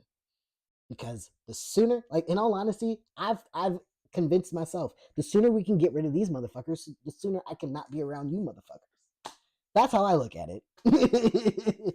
As somebody who is just as toxic as some of the MAGA people that you hate, I just so happen to be a leftist and an anti-capitalist. I promise you. Sometimes I tell myself I'm doing this work just so I can get away from you bitches. Some of you motherfuckers I don't want to be around at all. And if it means you got a place to live and it's over the fuck there, great. Go over there. Ugh. Give me the freedom. That's what I'm fighting for. I'm fighting for the freedom to make the plan to not be around you motherfuckers and have the ability to enact it. That's what's freedom to me. Right? Everybody got enough, so ain't nobody coming to get mine. Beautiful. That's what I want. I want everybody to have everything that they need so they can leave me the fuck alone. Sometimes that's what that is. Real shit. You know, people don't want to admit that shit, but sometimes that's what it is. Sometimes that's what I mean by like identity politics. Just put that shit to the side long enough so that we can make sure everybody got, so we don't have to all go get. That's where I'm at. That's all I'm saying. You know, fuck me, well, fuck you too, bitch. But like, let's make sure everybody got what they need. All right. Sorry, that was such a long tangent. My bad. I'm gonna crop that out and put that shit on TikTok so y'all can see what we do out here. But yeah, you know, that's yeah, absolutely get rid of that shit. You gotta decolonize. You gotta let it go. Trini said, "I love it here. I love it here too, guys." Aurora says, "Nah, 100, having my pension take care of me, like I just want people to have yes, yeah, I want people to have this shit and fuck off. It's exact. It's like I want you to have things and fuck off. That's a t-shirt. I want you to have things and fuck off. Okay, I want you to have healthcare and fuck off. I want you to have universal education and fuck off. That's what I want. I want you to have all that shit and get the fuck up out my face. That's all I'm asking for." And to be honest, real talk, not to continue on this tangent, but that's one of the reasons why when I like have conversations, like I've worked for the Death Star, you know, I've been working in and out of the Death Star for a minute now, right? So yeah, you gain acquaintances, and very conservative acquaintances. There's people that I can call right now and be like, "Hey, motherfucker, do you want to fix my car?" And that's a whole ass Trump supporter. You know what I'm saying? That motherfucker's not like deep in my life, but we have had enough conversations that were respectful enough and open enough where we're at an understanding, you know? And it's because I can be an asshole with them. I can be an asshole with them. Like I can also be like, "Yo, go fuck yourself." You know, like if you want to do that shit, fine. Just know that I'm not a pushover. I'm not going to absorb this. I'm just going to give you your energy back. And when I talk to them about politics, when I talk to them about being an anti-capitalist, most of them understand. I just want to be left the fuck alone. And they see me living leave me the fuck alone life, right? So they know that that part is true. But they also know that like I also want you to have everything that you fucking need so that you can leave me the fuck alone. That's it. That's the philosophy, you know? And like every time I say it like that, they get it. I think I've been able to pull more people away from Donald Trump and MAGAs and neoliberalism. Like it's not just trying to get people to not be MAGA, because that's not enough. Okay. It's that's not getting rid of the poison. It's about getting people away from neoliberalism, getting them away from this idea of capitalism in and of itself, right? Get it? That's what I'm trying to do, right? That's what I'm trying to do. So it's like, okay, when I say it like this, you understand. I want you to have everything so that you can leave me the fuck alone. Most of them come from rural areas where that's exactly how they exist. Let them fucking children down there get what they fucking need so that they can leave us alone, Karen. That's how they are, you know? That's how they think. So it's like, yeah, same bitch. I don't want to be here. I don't want to be around you any more than you like. Don't think I want to be around you, but I do want your kids to be fed. If your kids are fed, my kids are fed. We're good. If all the children are fed, great. You know, that's why those arguments that liberals give when it comes to like services like welfare or childcare or education, and they're like, "Oh, you want to pay for a rich person? You want to pay for Jeff Bezos' kids to go to college? Yes, if it means that every single fucking kid can go to college for free, sure." That's how dedicated. I hate billionaires. I'd be right. I'd be dead ass about fucking getting them guillotines. I can't wait for everybody to be ready to fucking put these motherfuckers' heads on pikes. You know what I'm saying? We can cut all their heads off and put them at the tip of our wind turbines. That's what I want to do every single time. Okay? Fuck them rich motherfuckers. And their kids too. But if them having a free college education means that every fucking kid has a free college education, then fuck it. It is what it is. I want that more than I hate them motherfuckers. If it means that every kid gets to have food, fine. Fine. Like, it never made sense to me, Democrats doing that retort of like, oh my God, you want the rich people to get this too? Like, yeah, I don't care. They can have that shit over there. Chances are they're not gonna want it. I know that. I know that them niggas, they're not going to the same school my kids are going to. They're not eating the same bananas my kids are eating. I already know these motherfuckers ain't even getting none of this shit. Their kids go to fucking, like, why the fuck would I care about what the fuck if a rich kid could possibly go to get free education? Them motherfuckers go to school in Sweden. Fuck I care about that shit for? You know what I'm saying? Like, it never made sense to me. It never made sense that Democrats would say that shit. But a rich person could have it. You want this? You want it universal? You want universal healthcare? What if rich people get free healthcare? These motherfuckers got cryo tanks, nigga. They ain't giving a fuck about me needing a cardiology exam. These motherfuckers are trying to go up to outer space and extend their life. They're doing all kinds of shit with stem cells. I don't know what the fuck these evil people are doing. Probably sucking the marrow out of baby spines right now to stay youthful. They're not using the same shit I'm using. And I'm not letting them get in the way of getting what I fucking need. It makes no sense. It makes no sense to me. It really doesn't. Oh, God. All right. I'm going to stop my tangent. Real shit. Wild work. Okay. But continuing on. Unions must also take measures to democratize their internal structures and give greater voice to rank and file workers, as well as supporting those working to unionize precarious workers. And if you're not already in one, then join a union. Ask your union rep about how to get involved. And if you're not sure if your workplace is unionized, your national network of trade unions, such as the TUC for readers in the UK, or the AFL-CIO for those in the US, should have information about the unions that represent workers in your sector. Policies to free up workers' time, right? That's a big one. Policies to free up workers' time and increase their pay are also critical to shifting the balance of power between workers and bosses. Those struggling to survive are less able to participate in social institutions or engage in resistance or collective action.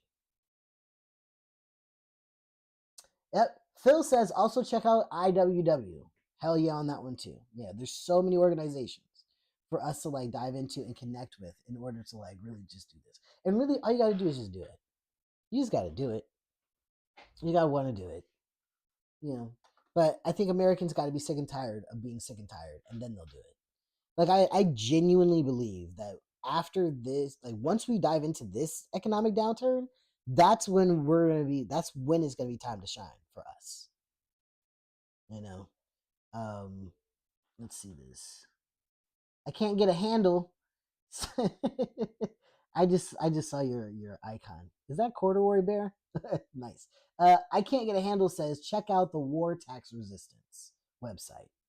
Okay, so there's a bunch of put a pin in that. We might explore that shit during our break. But yeah, there's a bunch of ways that we can just lock in and knock this shit out. I really believe that we can do that shit. And the time that it's gonna happen is probably by the end of this year. I feel like by the time we hit the midterms, a lot of people are going to be very open to all kinds of ideology, not just leftist ideology, but also like right wing populist shit. Which is why we have like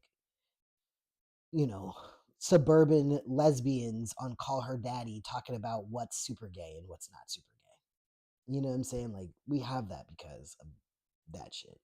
So people are falling into the right wing rabbit hole. Um, Unfortunately for anti-capitalists, we need people to be in pain. We don't need to put people in pain. I think that's where people get things confused. People think that the anti-capitalists are trying to make the revolution happen. That's a wrong group. That's the fucking South will rise again motherfuckers. They're the ones trying to make the revolution happen. If we're really being honest, what anti-capitalists are doing is preparing for the crumbling, because the revolution is going to be inevitable. Nobody likes being in this position. It sucks to not have resources. And when enough people don't have resources, everyone is going to have a response to what is to come this fall. Everyone's going to have one. What is important for us as leftists to do is to show them that there is a better option, and to do it truthfully and authentically. That's our job, is to show them that there is a better option. You don't have to do what these crazy ass people are telling you to do.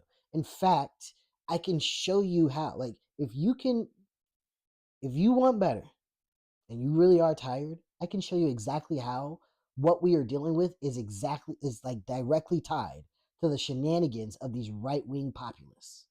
They're lying to you. But I'm going to acknowledge what you're going through is fucking wild. Like, everybody's going to be primed for that shit. Yeah. Phil says we need to focus on our praxis and lead by example. Exactly. Walter E. Jones. Dude is so cool. Yeah. Yeah. We look, as leftists, this is what all that reading and shit is been about.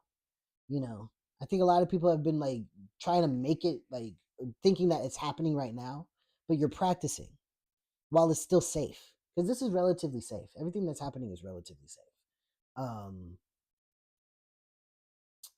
But once it becomes not safe, once rubber hits road, that's when that praxis, that's that exercise that you've been doing, slowly trying to do praxis here, reading theory there. That's when that shit is gonna happen. Yeah, I know Walter E. Jones. At some point in time, there's a joke that people say that I look like him. I don't think that's true, especially now, but yeah. Before I transitioned, people used to say I look like Walter E. Jones. Onse says, I hate to reveal that I don't really understand, but can you explain populism? Oh, no. Let's explain it. There's nothing wrong with that. All right. Let me see.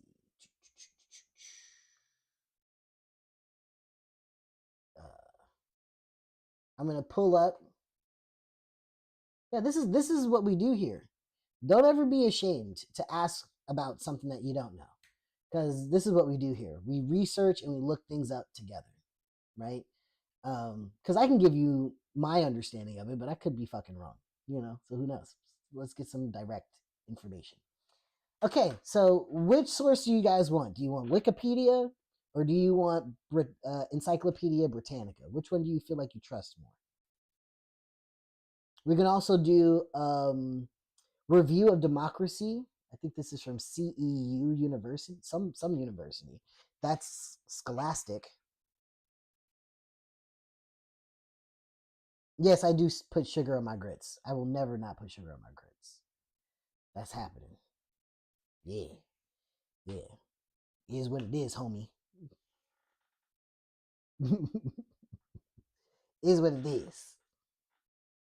Thank you. I appreciate it.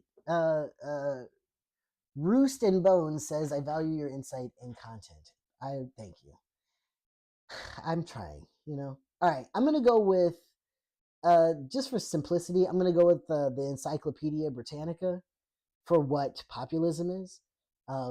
Again, just for anybody who doesn't know, this is what I want to do for this book club.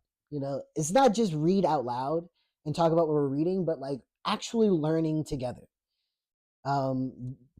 Just earlier I couldn't pronounce Blina Fastanyog, and which is a place in Scotland, Blina Fastanyog. I couldn't pronounce that, and somebody helped me by giving me a phonetic way to pronounce that word. Um, we're all here trying to figure this stuff out together, and not just the big picture things, but the small picture things. So, one, thank you for asking what populism is, because some people don't know, right?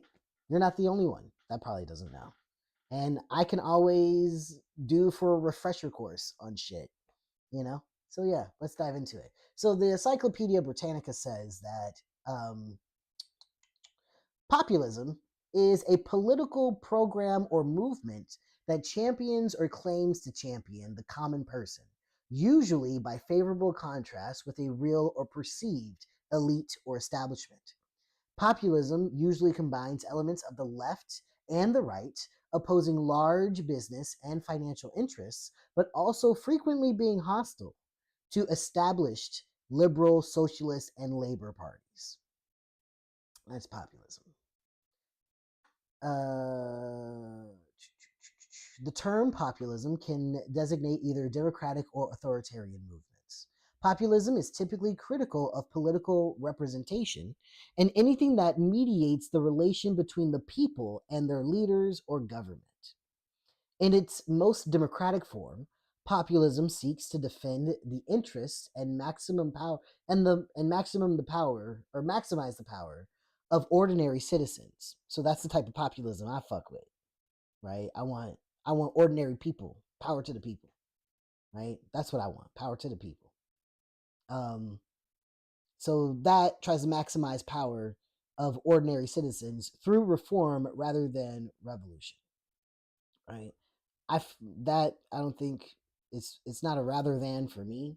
It's a until, you know, it's until. And reform is not just political for me. I also got to make that distinction. But yeah, so in the United States, the term was applied to the program of populist movement, which gave rise to the Populist or People's Party in 1892. Many of the party's demands were later adopted as laws or constitutional amendments. Yeah, that was a lot of what the reformists were able to successfully do the last time. They fucked everybody up. But yeah, so yeah, that's basically that's what populism is according to the Encyclopedia of Britannica. Um, it is a political movement or program that champions or claims to champion the common person, right? So you have right wing populism and you have left wing populism. The right wing populism is your MAGA movement, your what do you call it? Your Nick Fuentes's and all that other shit. It's deeply rooted in bigotry and distilling that bigotry, which is why they're going to fail, because there's no such thing as a pure race and they'll never make it. So that's why they're fucking up. They're going against the nature of human beings, low key. That's why they usually implode, even though they win because they're so vicious and violent, but they implode because they're so vicious and violent. So it's like, that's fine. That's that yin. Not to be a Taoist or anything, but that's kind of like that yin and yang shit, when it comes to these people, right? And with left wing populism, because we are trying to get as many people on board, it takes a very long time because you have to change a lot of minds. You have to actually do the work. You have to actually eat your vegetables, right? And you can't ice skate uphill when you're doing left wing populism, and that's why it takes so long, and that's why it leaves us so vulnerable, because we're actually doing that work, and it takes a lot more effort to fix what is broken. And that's why I think that's like the general difference, I think, between right wing populism and left wing populism. If you ask me. I don't know. I don't know. It's my book club, so I can say what I want. That's fine. I'm not gonna feel bad about it. But yeah, did I that covered it, right? Anybody else got like any did I cover it okay? Anybody want to add anything to that?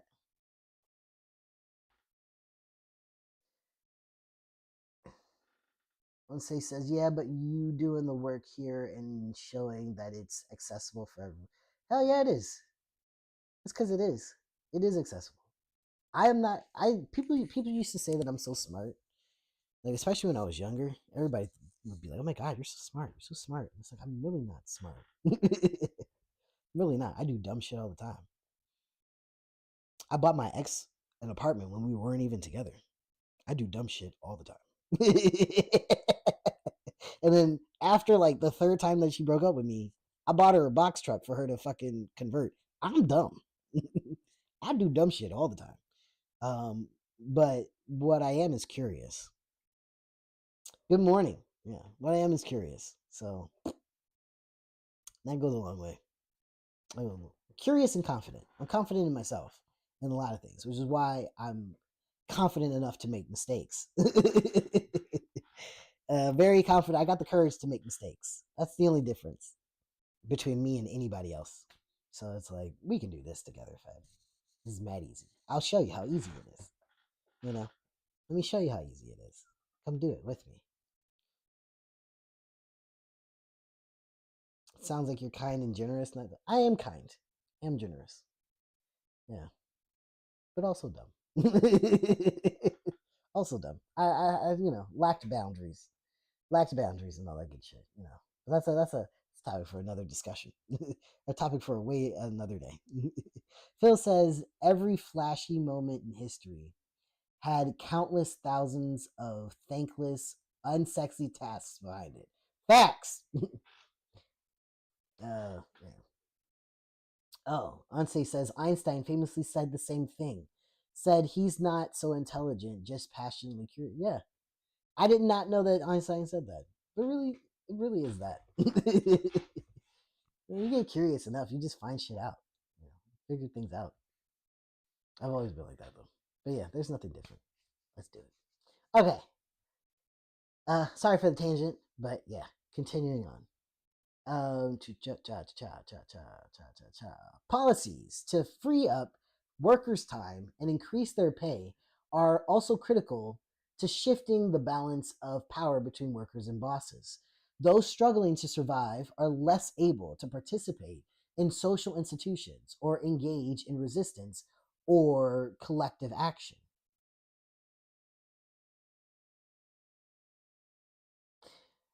And giving workers more control over their time is a way to provide them with a sense of dignity and autonomy that can boost their confidence in making demands of employers and the government.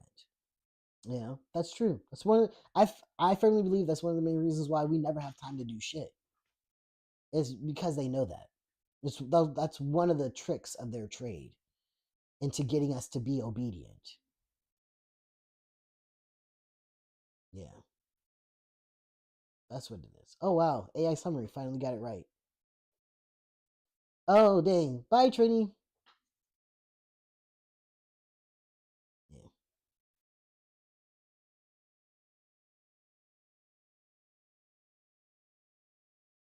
yeah. You not having time is or you're right. Not having time is by design. Not having time with your family, not having time with your children. You know, and really, it's probably they figured that out probably in the most smarmy way. Like for example, you don't have time for your kids, not because of some nefarious thing to make your kids worker bees, but because advertisers realize that when kids are home alone by themselves, they're easier to manipulate and condition to buy a toy. They do demographic research. They know this shit, right?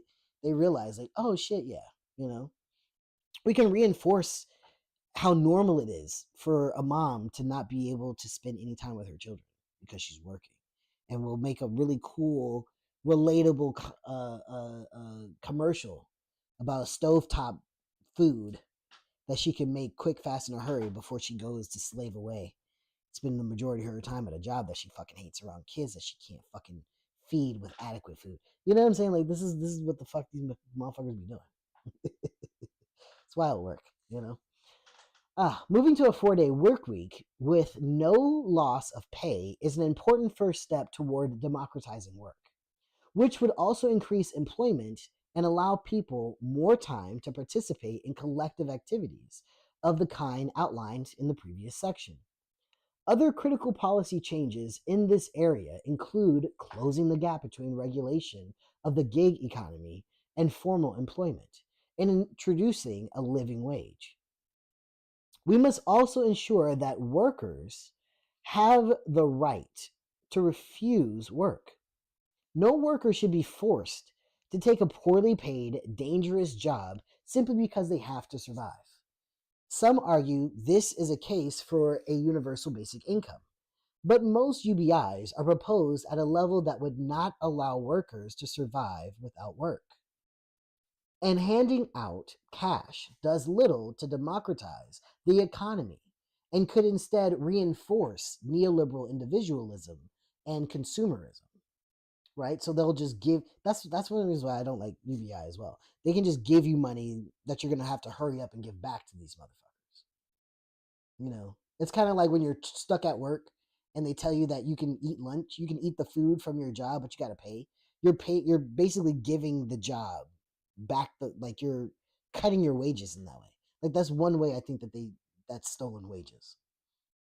So like yeah, UBI is just that on a bigger scale. We're just gonna steal some wages. You're still gonna have to fucking spend all of that money. It's not really gonna cover you, but we'll get you just hooked enough to keep it coming. Yeah, I agree with that assessment.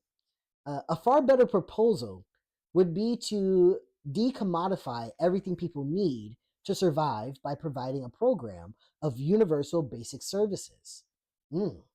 UBS. UBS instead of UBI. Yeah, a program of universal basic services, whereby all essential services like healthcare, education, including higher education, social care, and even food, housing, and transport are provided for free or at subsidized prices.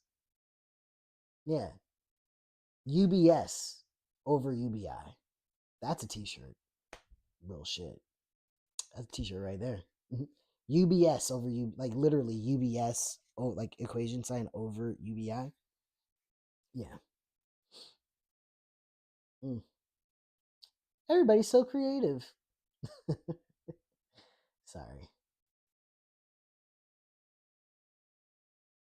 All right. So ensuring that these services are governed democratically would also help build social solidarity at the local level, something that UBI would be unlikely to achieve.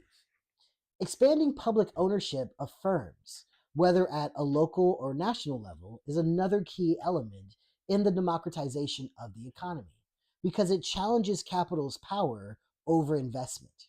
Capitalists will often threaten to stop investing or move abroad. Mamdani's getting that. Or move abroad if socialist governments come to power or if socialist movements become too strong. But democratic public ownership makes these threats less credible by fixing investments in place. What's more truly democratic publicly what's more truly democratic publicly owned corporations can facilitate production at scale in a way that is harder to achieve in an economy built solely on cooperative and mutual enterprises. I would agree. Yeah. As they say. Aurora says, yeah, UBI is effectively stolen wages given back as a coupon. Accurate. Onse says, the free childcare in NYC is like a start to. Yes. Yeah. Yeah. So, yeah, free childcare in New York is one of those things that should be universal basic services. People have kids. Everybody is capable of having kids, right? Either by adoption or by popping them out themselves. Everyone has the ability to have possession of a child, right? So because of that, and because children have their own autonomy as well, they are also human beings that also have rights. They should have that access. And because, yeah, you know what? That's a better way to do that argument. Not just everybody has kids, it's the fact that children, because that's sinners adults, right? Children are people themselves, right? They are an autonomy of themselves that also have rights. And because they're children and they are not mentally and emotionally mature enough to be in the workforce. And we have created laws to make sure that they are not in the workforce so that they have all the developmental space that they possibly can get. They should have free access to care, right? So that they can exist, because they are human beings in and of themselves. They're just human beings that can't fully defend or fend for themselves yet, right? Because they're children, right? So because of the type of status that they are, this is a service that they need, that we should be providing for them. That, I think that's a better way to make sense of that universal childcare shit. I don't know if any, I'm pretty sure somebody else has come up with that line of reasoning. But if I really were to think about it, that's what that is, you know? Like, children are people, and people need things. Not everybody needs the same thing as everybody else. Kids don't, I don't need the same thing that kids need. You know, I don't need a free education. I've gotten my education already. I'm old, you know? I've learned as much as I want to learn, you know? Having something where I can go back and learn again, great. But the children absolutely need education during the time where we are removing them from the ability to participate in so many sections of society. Yeah, yeah, yeah. They are just short people, you know. Aurora says, speaking of children as human beings, with human rights should with human rights should be the focus. Yes, yeah, yeah. Speaking of children as human beings, with, yeah, human rights, exactly. That's really it. It really is that simple. You know, I think most of the battle as an American, born and raised and conditioned into the imperial core, is, it's not the fact that we don't understand these things, because a lot of it just makes sense on the surface. I think what needs to be broken is that creative barrier that told us that anything else was impossible. And you're stupid. And it's not just like anything else is impossible. You're stupid, you're immature for even thinking that something else could be possible. I think that's the thing that we have. That's what slows everybody down so much. You know, it's like the thing that makes sense, the thing that actually works, the thing that the people who are from this land, the indigenous people knew this entire time, right? People who come from indigenous cultures, like, you know, people, you know, Black Americans and immigrants, we understand this. We do this in our you know, segregated societies. We take care of kids. You take care of the kids for the most part. You know, sure, that's not a, you know, monolith, but like, for the most part, you take care of children. Um, you don't leave them out in the wolves, and that means that, like, the kids have to eat first. You know, like, you take care of the babies because the babies are the future. You know, so it's like, it's not that we don't know how to do this, and it's not that we don't know that it feels right, because it comes naturally, right? It's something that comes naturally in us. What we're overcoming is our conditioning. That's really what it is. And when you realize that that's all that it is, then it becomes a lot easier, because conditioning is just, it's made up. It's a construct. It's not fucking real. You know, you can literally do whatever the fuck you want. You can. Figuring out how to do it might be difficult, but you can do it, right? We don't have to do this. This is voluntary. And seeing it this way is voluntary. And I think, like, once we are comfortable with letting go of the fantasy that we were sold and truly internalizing what is so innate in us naturally, um, that's when it becomes very, very easy to accept a lot of these populist or leftist ideas. You know, um, we figure that shit out by living it in our simplest forms. You know, taking care of kids makes sense.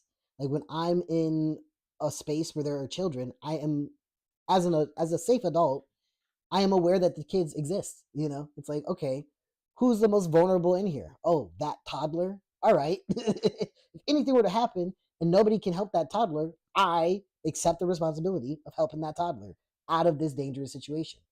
Quite literally can't do it for himself. You know, it's like, this is a person. You know, when you think about it that way, most people, I feel like most people have that understanding innately.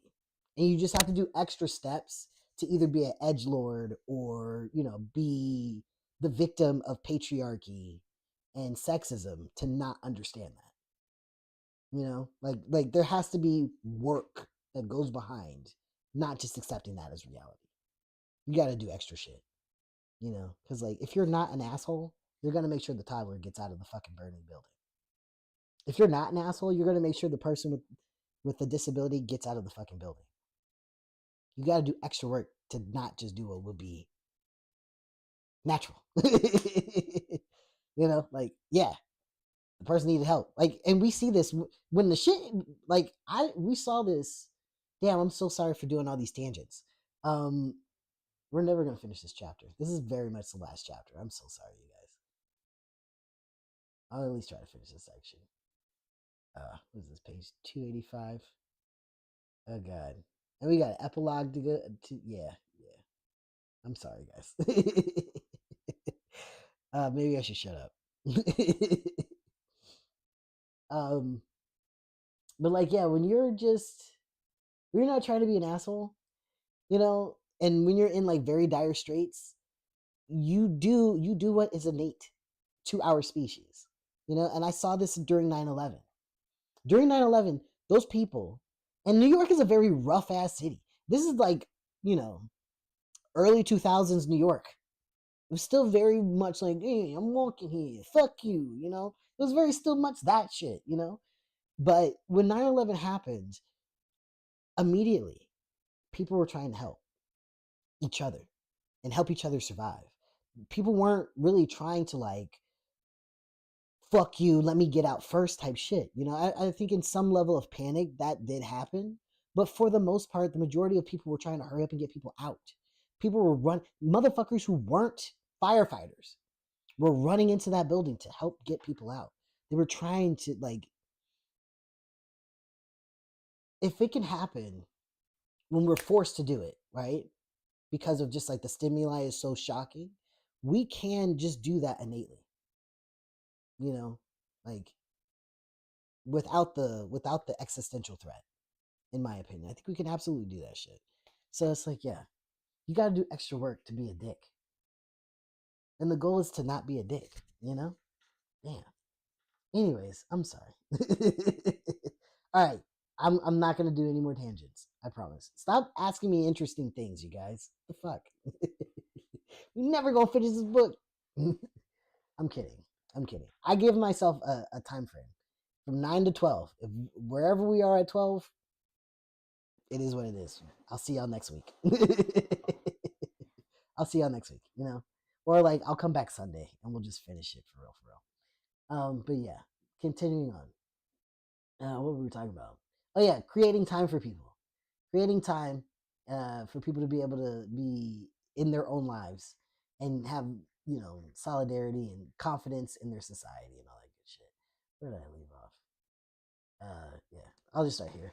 A far better proposal would be to decommodify everything people need to survive by providing a program of universal basic services, whereby all essential services like healthcare, education, including higher education, social care, and even food, housing, and transport are provided for free or at subsidized prices. And ensuring that these services are governed democratically would also help build social solidarity at the local level, something the UBI would be unlikely to achieve.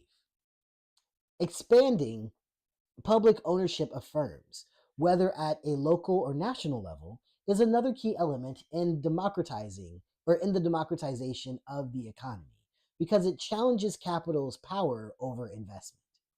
Capitalists will often threaten to stop investing or move abroad if socialist governments come to power or if socialist movements become too strong. But democratic public ownership makes these threats less credible by fixing investments in place. Truly democratic publicly owned corporations can facilitate production at scale in a way that is harder to achieve in an economy built solely on cooperative and mutual enterprises. But transferring a firm from private to public ownership will go only so far.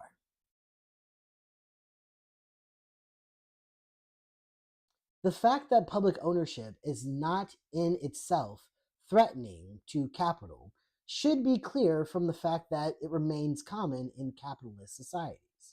It is not enough to nationalize corporations. We must democratize decision making within them as well. Facts. That's a bar. Bar. Yeah. We don't just nationalize corporations. We democratize the decision making. We don't leave it up just to the upper echelons. Agreed.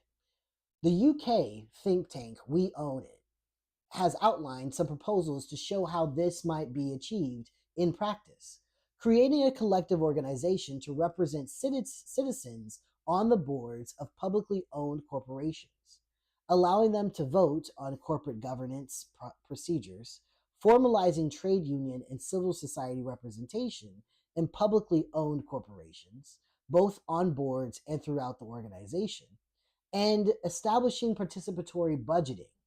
Participatory budgeting is fucking game changing. Real shit. Real shit. Thank you. Thank you, Anthro Nerd. I so appreciate you guys coming through. Thank you. But yeah, participatory budgeting. That's where people like the workers or the community have a say on how some of or all of the budget is spent, like what it gets spent on. I think having like even that infraction where it's like we have $30 million of profit allotted for the workers. You guys decide whatever happens. That's a really good first step, I think. Um, so establishing participatory budgeting and e-democracy processes to set budgets and develop new ideas for production and services provision. Collective ownership comes in many forms, from worker cooperatives to producer cooperatives to mutuals. Like public ownership, collective ownership is not always genuinely democratic. There are plenty of cooperative enterprises within which workers lack voice and power, and some cooperatives, for example, consumer cooperatives, continue to rely on exploitative labor practices. But building the cooperative economy can have positive effects when combined with other measures. Right? That makes sense. One particularly exciting new model comes from the gig economy, where workers are organizing to build alternatives to the extractive, monopolistic platforms that currently dominate the sector. Cooperatively owned apps, such as the Drivers Cooperative and cleaning business Up and Go, gives workers an ownership stake and allow them to participate in decision making. The Platform Cooperative Consortium has information about platform co-ops across different sectors all over the world. Huh. Let's look that place up right quick. The Platform Cooperative Consortium.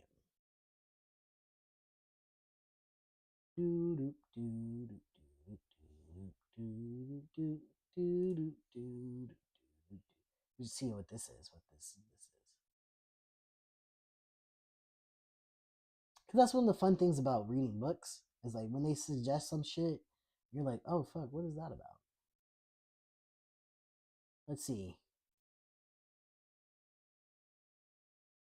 A platform cooperative, platform consortium, or platform co-op is a cooperatively owned.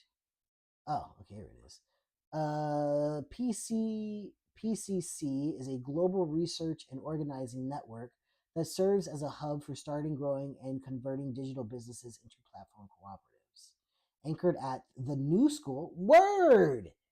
The New School is the shit. If y'all are not if you're not following the New School on YouTube, there's some amazing stuff that's happening there. Doug was an awesome show.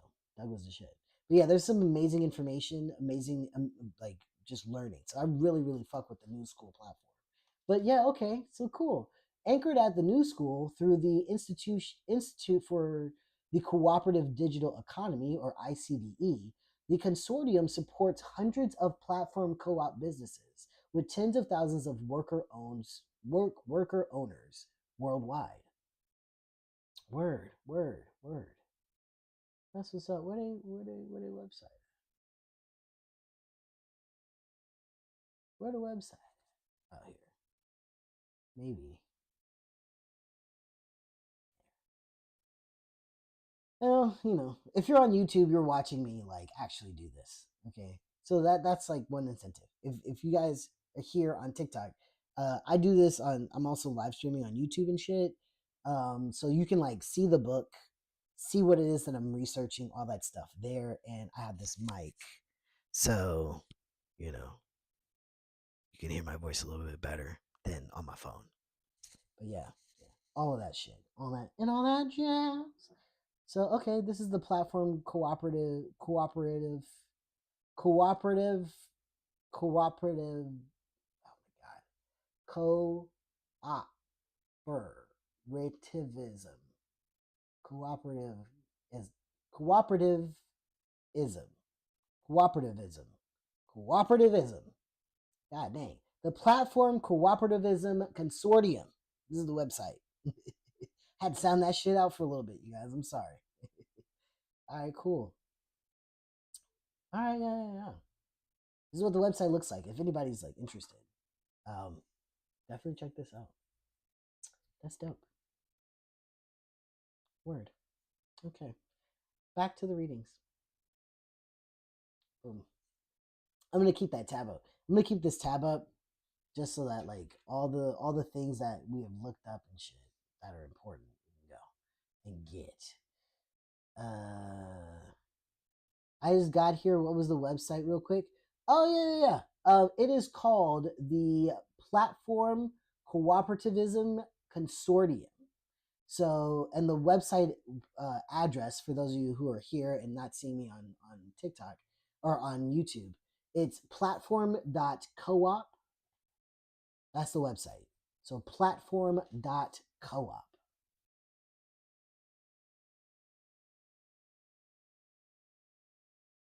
Okay, continuing to read.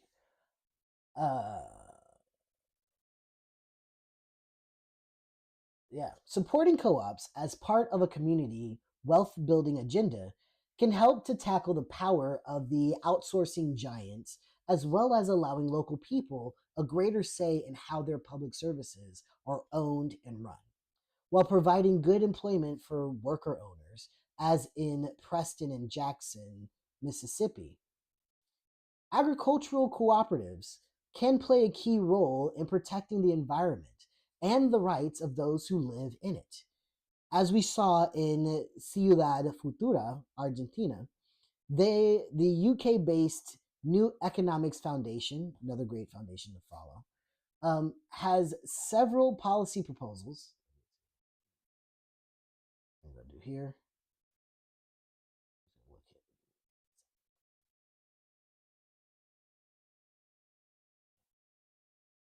So they have several policy proposals for supporting the cooperative economy, including developing an appropriate legal framework for cooperatives, providing public financing to allow cooperatives to emerge and scale, and accelerating the community wealth building agenda to allow local government to support the emergence of local cooperatives.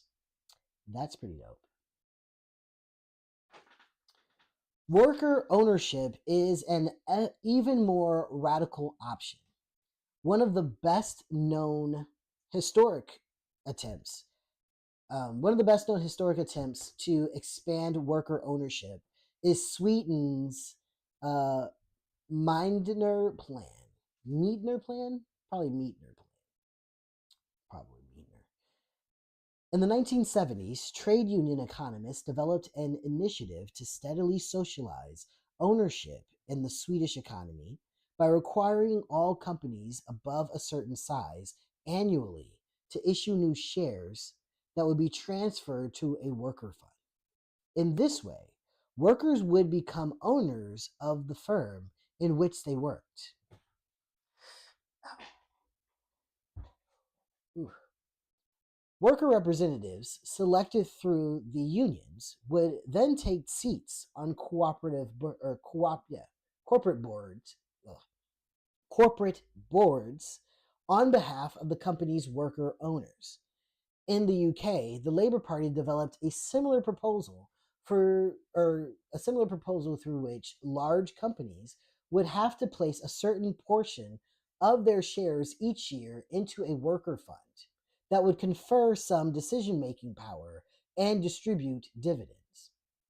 While it is true that worker ownership doesn't inherently challenge the imperative to maximize profits, even at the expense of society as a whole, the policy is a promising way both to empower workers and challenge the power of capital. As should be evident by the ferocity with which both the Meitner Plan and the laborers' employee ownership funds were resisted.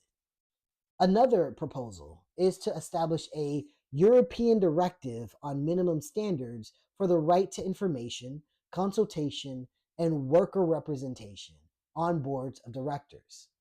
This approach could also be extended to bankruptcy proceedings to support workers to buy out a company themselves through the bankruptcy process. That's fucking dope. Actually, there's my grocery store. I have a grocery store in my city called Farm Fresh. And Farm Fresh used to be like a national chain, but they went out of business. And the workers at this Farm Fresh in Richmond bought out the company, which was pretty fucking dope, you know? So like, you know, and that was necessary because in that area of Richmond, it's developing so much, but there's not enough. It's developing a historically black area of Richmond, and because of that, there wasn't a lot of infrastructure, right? So there's all these new people coming into that side of town, but there aren't really that many grocery stores. So if Farm Fresh really went out of business, especially during that time, a lot of people would have just not had a grocery store. Um, you know, crazy work. So yeah, um, having the ability for workers to buy out a company that is going bankrupt is a dope idea. Yeah. All right, so we coming up to noon. Democratizing finance is the next section. Obviously, because I be yapping, we're gonna have to postpone finishing up this book. I promise you guys, I am not trying to take forever. I will lock in. You know, if anything, I'll just fucking read the rest of the book. Sunday or something. I don't know. I'm sorry. I know we're trying to finish this up and all that good stuff. No. It's not your fault. It's nobody's fault. We're learning together and having a good time. It's nobody's fault. Don't worry. I'm giving it shit, but that's just because I'm being insecure about the vibe of today.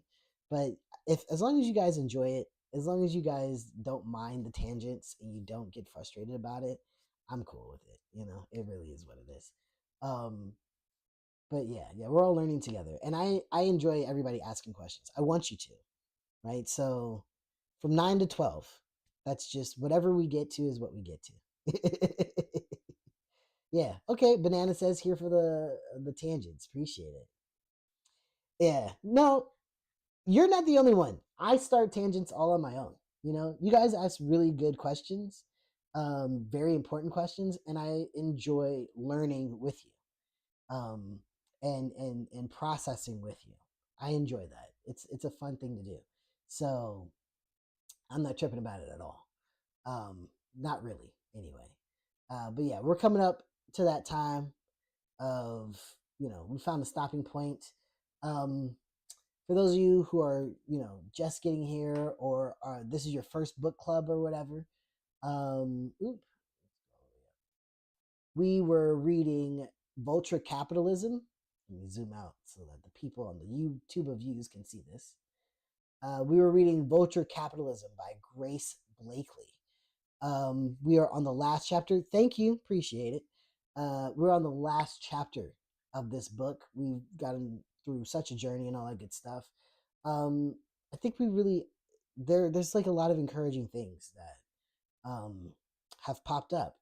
I'm going to make a list of some of these organizations that we've gone over in the last couple of paragraphs and drop that off onto the Patreon page. So, that's where the community really does reside for all the off live discussions and all that stuff. So, if you guys are new here and you just doing this, please check out the Patreon. It does not cost any money to join it. Become a free member. You're allowed to do that and have access to literally everything that I do offline, off of TikTok and all that stuff.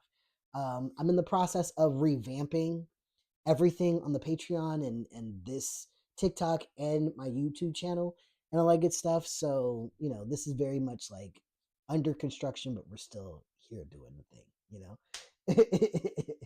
But yeah, swing by the Patreon. I'll have a list of these organizations with the links to them so that if you are curious about some of those policy proposals or just what these organizations are about, I'll go ahead and just make a list of that for you guys so that you can just, check those out when you can. And also, we got a chat room. We got a chat room in the Patreon. So if you guys feeling froggy, you've enjoyed the company of others here, y'all can talk to each other freely in that chat room. Bam. So if there's anything you would like to discuss, any ideas, any questions you might have, if you've thought of something later today about what we've read, go ahead and drop that shit in the chat room. Yes, please go ahead and drop that shit in the chat room. That'll be awesome, right? You guys are more than welcome. There's other things that I'm trying to do, that will be interesting. I hope are interesting for you guys. That'll solely be on that Patreon. All you gotta do is just be a member to join, so that'll be good. But yeah, outside of that, to get to the Patreon, just go to the link in my bio if you're on TikTok or if you're on YouTube. It is currently titled Where It Counts. So patreon.com/where it counts. You can just click to it if you go to the link in the bio. That's the best way to do that. But yeah, check it out. We gotta oh god, I gotta extend the poll. Or I can just look at it. No, I'll try to extend the poll. I have a poll up for the next book for us to read after we finish Vulture Capitalism. It's going to be a fiction book that we're going to read. And I'm leaving it up to you guys. I had an idea of a book that I wanted to read to you guys, but I'm being more democratic about things. So you guys have the option to pick from, I think there's like 5 books on that list. Yeah, there's like 5 different books. Afrofuturism and black fantasy and southern goth and hope punk, and those are the genres, the options. So if you want to check that out, want to vote for it to see what we're going to read next, go over there, the Patreon, Where It Counts, all that good shit. If you ever want to do this but on YouTube with the better equipment, the better camera, all the bells and whistles and stuff, Citizen Cocaine is the YouTube channel. I believe you can get to that in the bio as well. Y'all are smart. Y'all are from the digital age. You know how to fucking do this shit. Y'all know how to do this shit. God damn it. You know how to do. You know where the fuck to go if you want to fucking find something out. If you want to find something out, you know where to go. Okay? The name of the Patreon is Where It Counts. Citizen Cocaine.